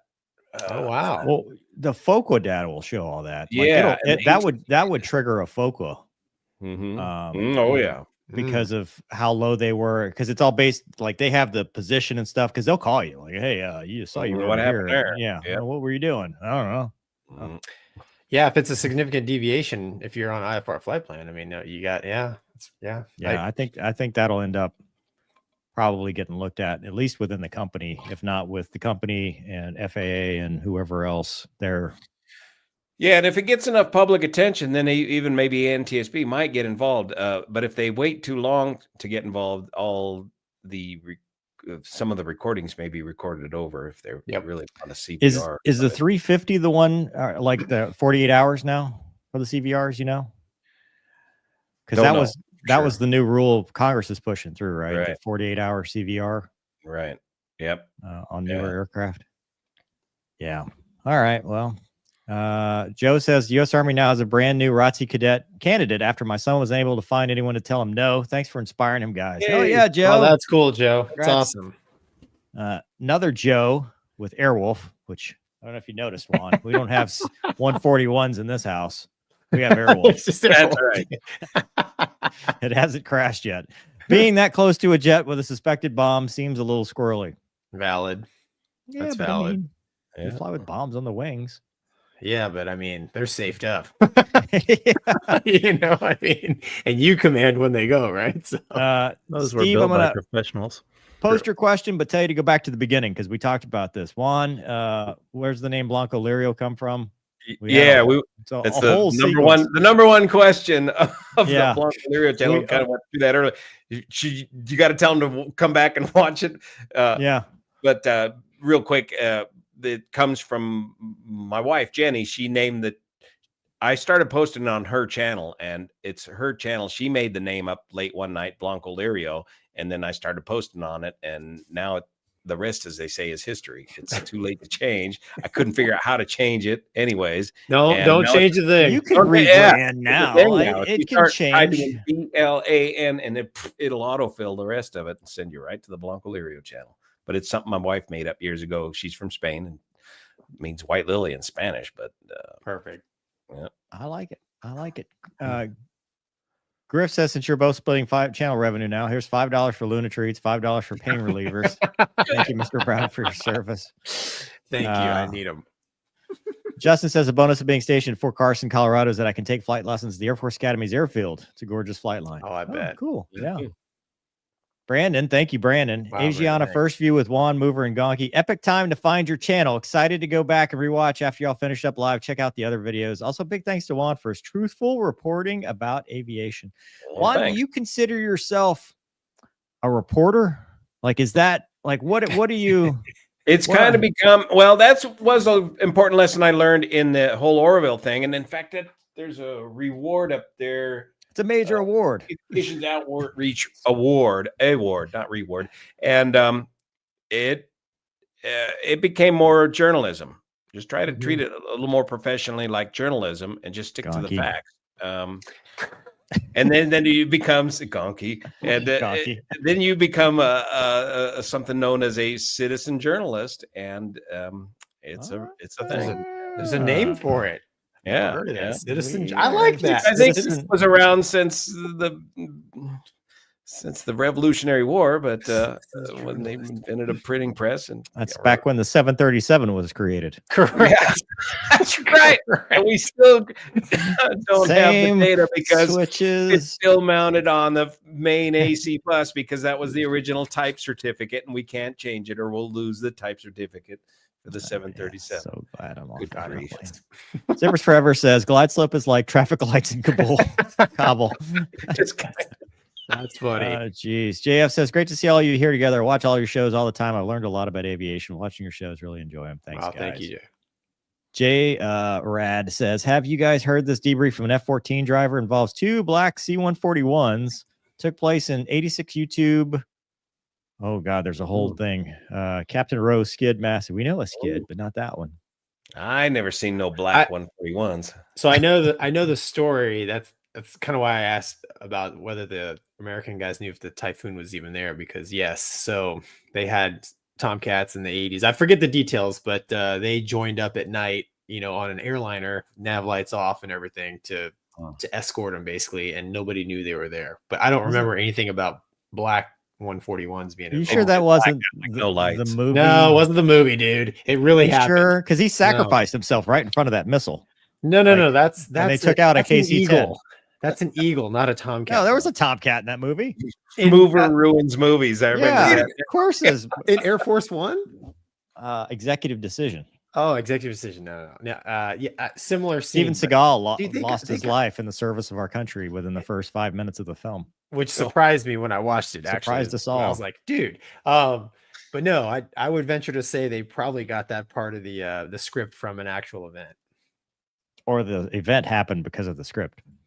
Yeah. Westwood says this is like Luke Skywalker meets Kirk and Spock. Who is Luke Skywalker in this case? And who is Kirk and Spock? Yeah, who's Spock? Who has who? Now, Doug, you can't star this without a explanation. It's actually pretty funny. I read straight from the teleprompter. Yes. I don't write them. I just star them. Dusty nuts, so to speak. If you could design the ideal training pipeline, how would you do it? Juan? Start with sailplanes. Get in the sailplane first at like 14 years old, then transition to tail draggers. And get some, and then, I mean, if civilian, get yourself, do it like the military, go right into aerobatics and formation training, just like we had to do. Those are some of my thoughts off the top of my head. Juan, do you sailplanes first? Do you have your sailplane rating? No, I don't. Because I've heard that. I've heard that before from people that like that's how Sully got into the Hudson. Yeah. He had he was in sailplane for. Yeah. Seth says, Mover Gonky and Juan, been watching your channel for a year. Keep up the good work. Cheers from San Francisco. We just talked about San Francisco. Yes, Get out there. We want a full report on that Asiana. Get out there and see what happens. Juan's taking notes. He'll have the better video. Correct. Probably somewhere around 3 minutes after this show ends. Yeah. Eddie says, wow, Thomas Juan. Dude, you got your government name. Yeah. Like, you're in trouble. Correct. The legend, flown into and out of Mather dozens of times. Speaking of tankers, those DC-10 tankers are based out of there. Ever seen one there? Glad the planes have been given a second life. The KC-10s are still out of Travis, but you'll see them. They retired. Tankers. He's talking to firefighters. Yeah. That's not Mather, but McClellan. They're flying the tankers out of McClellan. Yeah, they got an air attack base there at McClellan, and they're flying the old DC-10s out of there. It's insane seeing those big airplanes do. Yeah, they're pushing it a little hard there sometimes. I think they push a little hard for the camera sometimes. There's some of that stuff that really don't not be doing risk reward. But yeah, low, slow, and heavy, right? What's that? They're heavy. Low, slow, and heavy. Oh yeah, yep. And, Navman says, very important to be said, ground crews and flight crews have no intention for the day to end this way. Sleepless nights are always for those touch the aircraft. Fact, I promise you nobody intended the result. Yeah, he's talking about the DC mishap, and at that has that's an operational thing, man. There's just no reason to be conducting that operation the way that they were doing. They needed to maintain positive control of the helicopters and not allow them to proceed beyond a certain point until the landing traffic is landed. It's to design a system that's within the vertical tolerance of a barometric altimeter is just ridiculous. It's not any one person's fault other than this design of this whole system and allowing it to continue to go visual like that, just under visual rules at night. Well, and so the in NBGs, the CW3 that I interviewed basically said that in the entire time he was there, he had never seen that, because typically what they would do is hold them. Yeah, if there was traffic on 3-3, they would hold them. Yeah, and so he said probably the crew had never seen it either. And so when they're used to looking at traffic pointing at them to runway 1, to have one swinging to go to runway 3-3, they're not looking there. They're no one's used to runway 3-3. That happening. Yeah, I did talk to another UH-60 guy from out there, and he said he had that same scenario happen to him, and he held. And I don't know if he took it upon himself to stop and hold, or if ATC. He said they would tell him to hold. They said they would just tell him to hold, not tell him why. They would just hold at 200 feet. Either one guy would OG hover and just park it. Okay, so what was the standard procedure? Is that the standard procedure, or were they really allowing him to just continue on? Was that the standard procedure to allow him to slip underneath there like that? So yeah, no, you're right. Thomas says, Goose, you had one job to do: push the approach button. Yeah, and I'm back there just making sure you do that. Just, Michael has a picture of a cockpit. Is that a 7.3? Sure. That's Everything's a lot of lit up switches, top, dude. Yeah, 100%. Zippers Forever says, not actually black program. See, we take everything literally at this show. That's right. Mike Tyson made the best quotes. I got to work on my citizen journalism. Yeah, man. Gonky's like, and then we saw this black 141 flying over. That's a lot of paint for one mission. Yeah, it's got to be hot in there. Dude, in the sun. Like it bursts into flames during the day. It's the catch-up ring. No way. All right, Gonky, focus here. We've got to talk about more breaking news. Yeah. Delta 717 cabin smoke emergency. Yeah. That in-cabin footage is scary, man. I mean, so they did an early return. So they took off and they landed at Atlanta. Look at that, man. And of course, the phones come out, which is good for us citizen journalists. Correct. That's right. So we have footage. Look at that. They're just sitting there. Oh, look, you even got the cinematic view. I mean, I don't think the masks are still up, right? Well, that ain't gonna help you in that smoke. Well, yeah. Come on, Gonky. Yeah. Well, it's not just a Dixie cup with a hole in it. Yeah, it's not. It's for cabin pressurization, not smoke in the cockpit. Oh, look at that! They got the old DB Cooper slide going. Dude, that thing flew off. Look at that, dude! He jettisoned. Yeah, popped it right. Wow. Is that the guy that jumped out the back and disappeared? They never found him. How young are you, kids? Yeah. Is that the guy? They're pretty young. Yeah. I know about it, Juan. Come on. You better. That was a I guy know on about it Breaking from Bad, the right? Kid I Rock thought- song. DB I thought that was Cooper a- and the money he took. I thought that was a 7-2. Ba with the ba. That the was a bank. 7-2. That's right. Yeah. What are we just doing this in full speed Oh, here we mode, go. Doug? Got Can the we overwing. savor the photos for a Is second? there Yeah, one yeah. you like best? So how do you get down from there? Do you just slide down the flap? Slide down the flap, yeah, or into the engine. No. That's why you have to make sure the thing's shut down before you order the evacuation. That's right. Don't. Yeah. Like, well, we got out the wrong door. Well, if you're getting out of that door, you got to be petite. Yeah. There's no seatbelt extenders getting out of that one. What? Yeah. What engine is on the what is that thing called? A 717? 717. Oh, Man, look, that's the Delta smart cars there. They should have sent out the Porsche for their diamond medallion people. Like, hey, we got you. We're here to get you away from this smoking aircraft. We're That's sorry. wild, man. The whole, yeah. I don't know. I guess I didn't think the 717 had the. Well, let's go seriously for a second. Smoke in the cockpit, if in any situation, is a big deal. Big deal. It's Yeah. big deal because you don't know what's burning. You don't know to what extent. But in this case, it was smoke in the cabin, not so much in the cockpit. We don't know. Well, probably getting under the door too, because I think So typically you got to the 2 AC packs, and the one pack feeds generally the cabin the most, and the other pack generally feeds the cockpit the most. So if you have a seal blowout on the engine or the side whose pack feeds the cabin, then that's Oh, where Juan, the you smoke talk- goes. you're talking about that like kind of like the engines on the 737. Jeju, like the Jeju Well, on crash. any of these airliners, usually one pack feeds off of one engine and the other pack feeds off of the other engine, and one pack generally services the cabin and the other pack generally services the cockpit.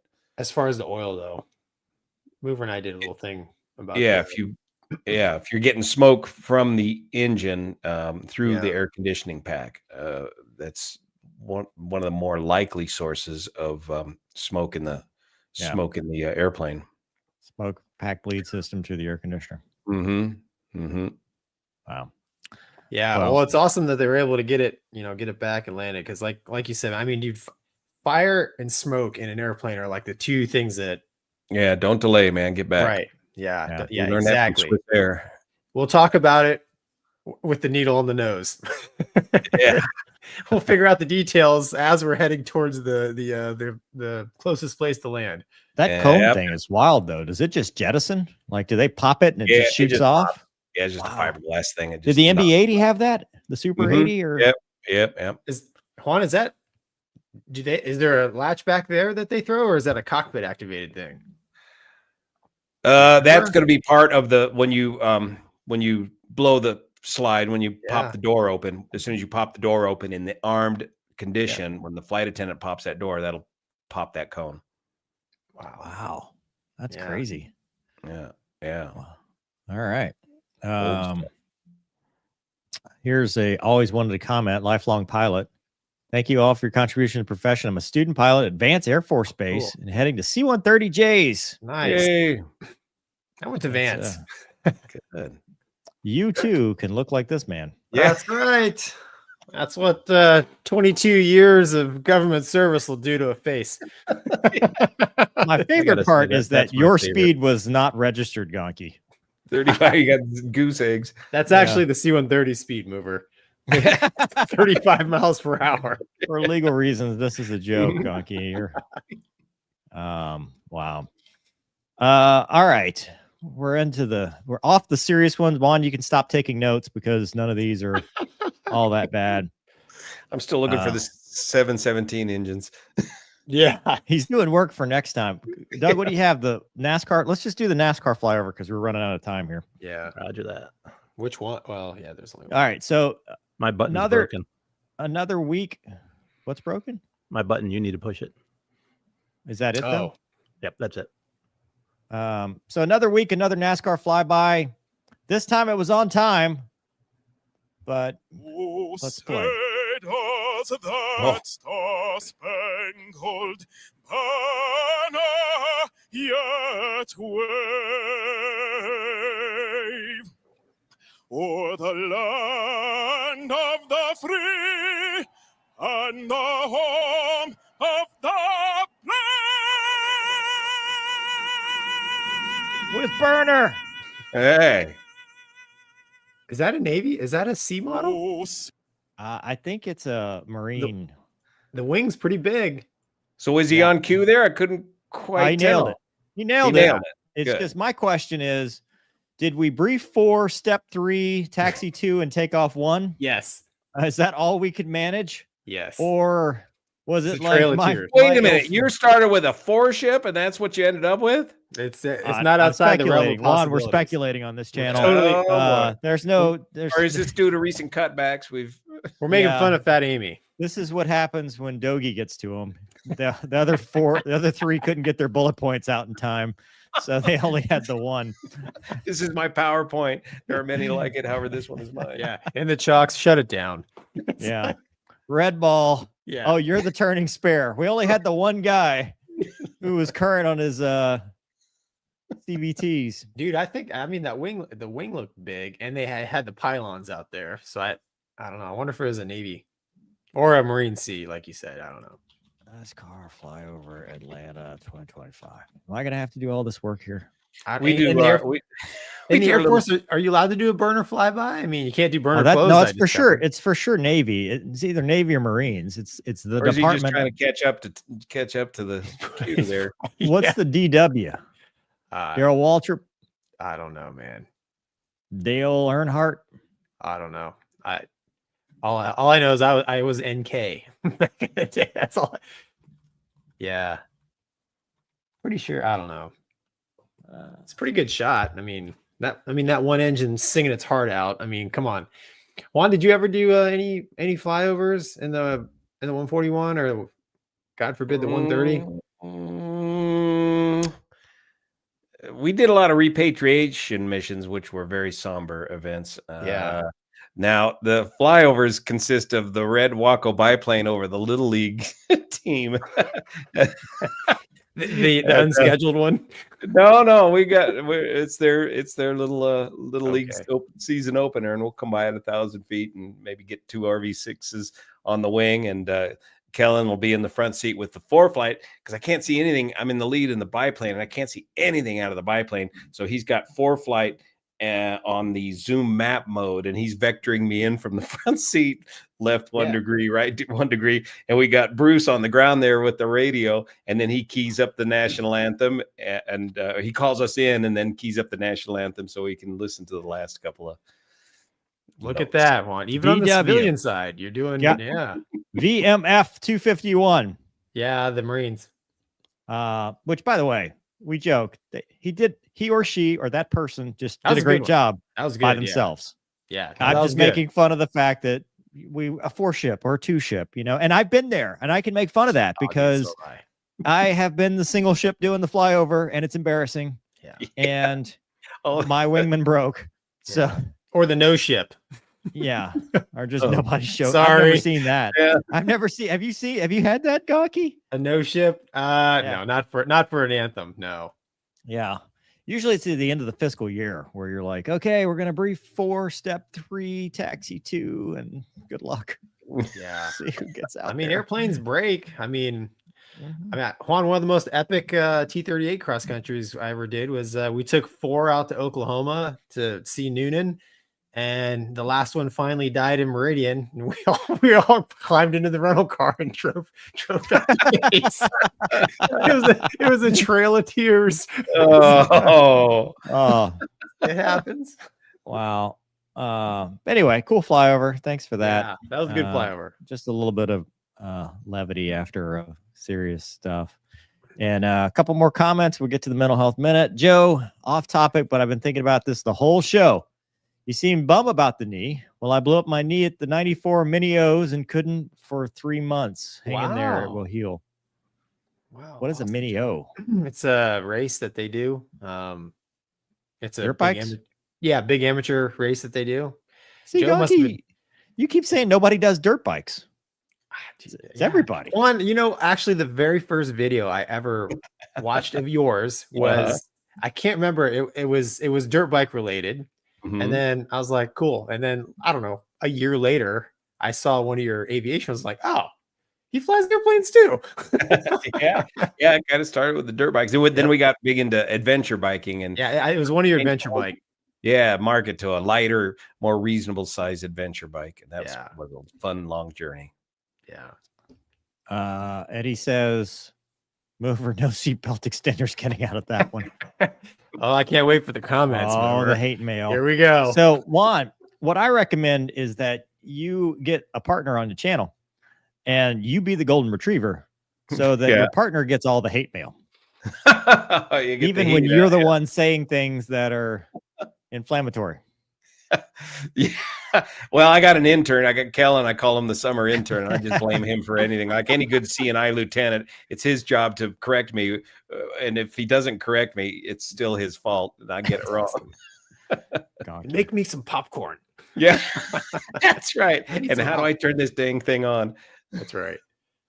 Vulcan says, guys, I'm 6'3", 240.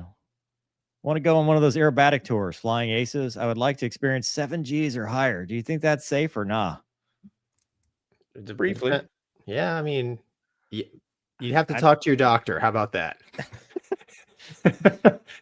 That's not all that much bigger than me. I mean, there's we've had some. I mean, in my fighter pilot days, there's been some 6 Gs is enough. Just take it up to 6 Gs. You're not going to sustain it that long in one of the civilian things. It's not like the crushing 6 Gs sustained in these fighter aircraft, and you'll definitely get enough of a taste of it. Yeah, try 3 first. Yes, you work can your way up to it. Yeah, ease into it. I say let's go 9. You know what? Don't. It's be either 37 highest G onset rate in the industry. Yeah, that's true. Do it all or do none of it. Is all I'm saying. That's all. Well, the plus side is you won't remember it. So I mean, if it hurt, you won't remember. It'll be the best nap of your life. Correct. And you get a good video to post on YouTube. Yeah, you'll be viral. Tom says Mentor Pilot did a big breakdown of the smoke in the cockpit thing after Mover and Gonky broke it. Mm-hmm. Wow. I don't know if we broke it, but we broke something. Airplanes on a stick. Oh, dude, look at that smoky thing. Yeah. The other 3 in the flight didn't have their dental completed in time. Yeah, 100%. Or cyber awareness. Their cyber awareness was not. It locked him out. Amy's like, I'm sorry, but you haven't completed your cyber awareness challenge for 2025. Yeah. 7 ship flyover, 3's closing device failed. So we're saying Thunderbirds got benched for a single ship flyover from the UMs? No, we're not saying that. No. That's just, I mean, the Thunderbirds always do Daytona. Yeah. And then, whoever's around does the rest. Yeah. We did Atlanta. Yeah. They just send out a request and somebody picks it up. Yeah. PA sends it. Okay. Mental health. We are going to let our guest, I hope, talk about social media slagging pilots. Why does it say alt? Producer Doug. Because there were 2, and that's the alternate. Oh. We're just going to do that. Go with your data, sir. Well, we'd just like to say, I mean, this last week of unfortunate events, and then everybody in the world wants to become on YouTube and become an aviation accident investigator, it seems like all of a sudden, because it's trending in the news, and then they get well ahead of the story and they just start immediately slagging the pilots personally before we even know who the pilots were in these different situations, and they immediately pick their political sides and run with it. And then, oh man, the memes, not just the YouTube videos, but the memes, the little cartoons showing up on Facebook and that sort of thing. It's just imagine if one of us was out there and we're involved, well, especially one of us, it's got a presence online and we're involved in some sort of an incident, what that pressure would be like, especially if wrong information gets out there ahead of the story. And that's got to just put these pilots under incredible stress right now with everything going on in social media, getting way ahead of the story and spreading false rumors and false information. It forced Delta Airlines to make that statement saying that the comments about the pilots' training records in the Toronto deal were completely false. Gonky, did you want to follow up and put me in the back? Yeah, I mean, remember, I mean, it's like remember the one gal, the United 777 gal that said something, the remember Southwest guys. narked the out flaps. Allegedly narked out the crew, right? And it ended up just being like completely not true. Was a jump seater or something, and made it, a friend made it a complaint, and then but it got blown way out of, I mean, way out of proportion, and like you just think that, like, that poor girl, like, I mean, the damage is done, right? I mean, you could, oh, hey, sorry, is a mistake, but I mean, the damage is done. Like you said, well, I always say, if you are truly interested in making aviation better, you cannot be biased. You have to go in with unbiased, clear mind, because you have to be able to look at everything objectively and reasonably, right? And I think that if you go in with already something in your head that's driving you, whether it's a narrative, a bias, or whatever, you're just naturally going to go that way. It's just human nature, right? I mean, if I tell you to pick out something red in this room, you'll do that. But then if I ask you what was blue, you have no idea. And that might've been the issue, right? So you have to be a professional, basically, and put your, we all smoke and joke, and, even I have my own assumptions and my own biases, but, I mean, when I went to like Navy safety school, it's just very apparent. You just have to, when you start dissecting these accidents, it's so much more than just, usually it's so much more than just one, hey, this person just royally screwed up. It's a whole lot of things that are contributing factors. And sometimes a person will screw up, but there's a ton of contributing factors that led the crew or that person to that decision, So, I mean, it's aviation is a very complex, dynamic beast. And, we've said it before, on the civilian side, military side, a lot of our procedures are written in blood. We're probably going to get a new one at DCA, right? So it's super important that, that if you can, it's not a good idea to drag people's reputations through the mud before the investigation is done. One, it's not fair to those involved. And it's not fair to the rest of the industry, man, because there's so much smear out there right now. Like you can't hardly watch anything because you're like, this is just garbage. And then maybe something true comes out. And you're like, it's garbage. So, I don't know, from the mental health aspect of it too, Mover, you touched on it, like a unit, I mean, those guys in the Helo squadron, they're all professionals and they're all trying to do the best they can. And every time they man up a helicopter, they don't go out there with the intention of hurting anybody. And, I mean, even now they're, the target is on them. And it's like, you got military men and women, trained professionals out there doing a dangerous job for our country. And, you at least owe them the respect of letting investigation happen. Don't drag them through the mud, because that's not what we should do as fellow Americans. I don't know. What do you think, Mover? So it reminds me of, I think pilots are pretty bad about this because we're pretty judgmental as a group, right? And we have to be to some degree. I mean, we fly, we debrief, we pick out mistakes. But one of the biggest douchebag commanders I ever met, wasn't my commander, but he almost was. He looked at me and he said something like absolutely false, like about a friend of mine. And he said, it's guilt by association. And I said, well, that's not true what you just said. He said, well, perception is reality. And I hate that saying so much, because perception is not reality. Reality is reality. Facts are reality. What we find when we do these investigations is the truth. It's not your perception of what you thought may have happened. It's what actually happened that matters. And what happens when these mishaps occur is that everybody wants to know immediately. Like they demand to know, because we live in a 24-hour news cycle. And that 24-hour news cycle doesn't correct errors. It runs them over with a Mack truck and then never comes back and says, oh, hey, by the way, or it'll be a footnote. Oh, by the way, turns out we were wrong. We went after this person. I made a stand, I guess you'd call it, when that DCA mishap came out. And I said, it is unset to have American service members being thrown under the bus within 24 hours of a mishap just because of whatever bias you have, because we are not giving the process time to work. Imagine if you're that family. You just lost a loved one that you were proud of for putting the patch, the American flag on their uniform and serving the country. And you're seeing their name dragged through the mud with demonstrably false information because it fit some other agenda. And that is the problem I have when we drag people through the mud. We don't come back and correct the record.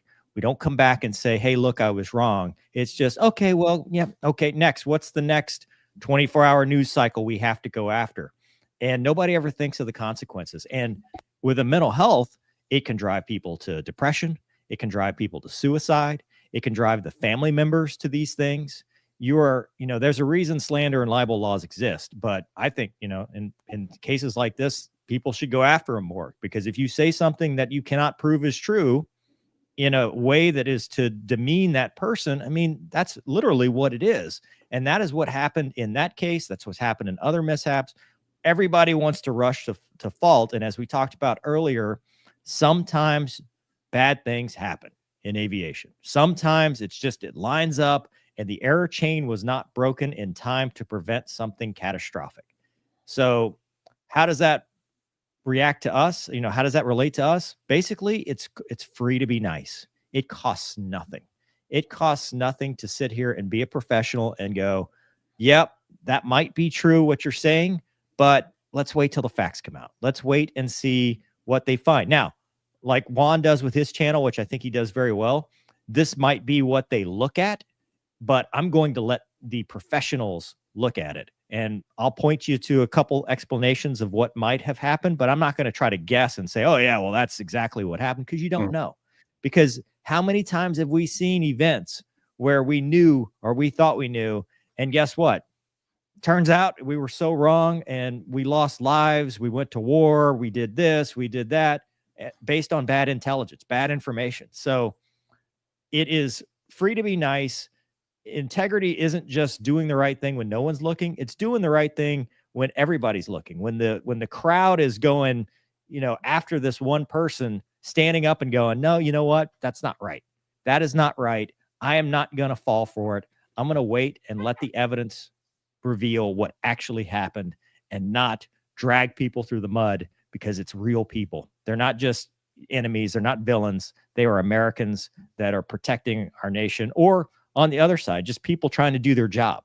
So I know it's a rant. 988 is always a good resource. Military One Source, your chaplains, director of psychological help in the squadron if you're in the military. But to talk to somebody, if you're either a victim of that, or you're going through it and you're just sad, because part of coping with something is anger, and anger sometimes manifests itself in that, but we can't just let our emotions run away. And I think the social media aspect allows people to say things and they think they have no repercussions. But guess what? People read comments and people see videos, and those families are affected. And those pilots, like Gonky was talking about, are affected. Doug, what do you got? Wrap this up. I don't have a lot to say beyond what you did. You really hit it. My whole professional career, I've always had a rule of waiting 24 hours to send an email. I might write it, but I'll wait 24 hours before I send it, because even email makes it easy to be fast and anonymous, and chat rooms and social media has made it even worse. And like you guys all said, I mean, those are real people out there and they're going through real things. Life is not a video game chat room. All right. Well, I got a couple more and then we'll wrap this up. Elias says, Blanco, did you stick ADS-Bs on passenger window or windows as a passenger, peep down at your iPad and just be like, wouldn't have done that. Yeah, I'll follow the flight from the back of the airplane sometimes. That's funny. Yeah. That's hilarious. Ding! Hey guys. Yeah. Hey, running a little rich on the number one. Maybe pull it back a little bit. 250 below 10, boys. Oh, yeah. It's ground speed, not airspeed. That's Corvette funny. World Rob says, can't stand the armchair investigators. Yeah. God, Juan, I'm being a predominantly mishap related channel. I can't imagine just. Well, we've learned a very important lesson here, that chasing algorithms is no way to report and inform. No. And the algorithms will promote misinformation, and that's no way to do it. Yeah, no. 93 Navman, do you guys have a favorite military maintainer ever? The brother or sister you trusted most? Call them out. This is for my ground peeps. Gonky. Bullock. He was one of my. I really enjoyed working with Bullock. He was in my first squadron, VFA 146. But that's a little unfair because I loved all those. I mean, yeah. Because when I was a junior guy in my first elite squadron, pretty close in age to a lot of the maintainers, so you almost sometimes feel like they're you're kind of like your peers. So it was just fun working with him. But yeah, Bull, he was fun. He was he had a vet mover. He was a vet guy. Oh yeah. Juan, do you have any sports cars? Sorry, we'll get to the maintainer part. I said I wasn't going to do any more street motorcycles, street bikes, so I sold those and got a little Miata and rip around in that. LS1, the late model, LS swap, does it LS swap on that back? Got the LS7. Yes, Lowball was his name, or is his name? I mean, hope he's okay. First maintainer that I really got to know. They sent him cross country with me to do a static display one time, and dude, it's just when you've got that maintainer, and he did my Finny flight too. And when you've got that maintainer that you get to know, and you're like, hey, dude, thank you. And I was taught very early in my career, and I'm thankful for it, to always thank the maintainers, try to get to know the maintainers, know their first name if you can. Shake their hand, tell them what you're going to do. When you get back, tell them how it went. Talk, because they are the reason that you are able to do the job that you do. They keep you safe. They bring you home. They're the reason the airplanes fly. And without that, we're just basically flying desks all the time. So I was always very appreciative of the maintainers and tried to do as best I could to recognize them as much as I could as a young pilot. Juan, do you have one? I'd like to recognize a couple civilian maintainers that we use here in general aviation right here locally. 3 gals in particular at our Nevada County Airport. Jordan, we sponsored her to go get her AMP license, and she's since moved on to CAL FIRE, and she's working with the CAL FIRE C-130 program now, getting those Coast Guard C-130s converted to air tankers. And then we've got Andrea, who's been an A&P for a couple of years now. And this is hard work, just grinding away every day in the shop there, fixing your general aviation aircraft so that it's safe to fly. And Corey is brand new. And all 3 of these gals, I'm so impressed. I mean, A&Ps have typically been male-dominated jobs. They are much more patient and more attentive to details than myself, certainly myself, and many of the other male A&Ps that I've seen, and they've just done a fantastic job. Awesome. Jordan, Andrea, and Corey, nice, right here at our local airport. Awesome. John says, with our Mike Tyson quote, this actually might be a Mike Tyson quote. Social media made y'all way too comfortable with disrespecting people, not getting punched in the face for it. Is that actually the Mike Tyson? No. So John was absolutely thrilled to be able to use a real quote. Is that a real Mike Tyson quote? Yeah, Juan. The running joke is everything's attributed to Mike Tyson because you make one mistake, Juan. Our esteemed, you're no longer Pierre the Bridge Builder. Yeah, right. Exactly, Mr. Concussion Protocol has attributed certain things to the famous boxer.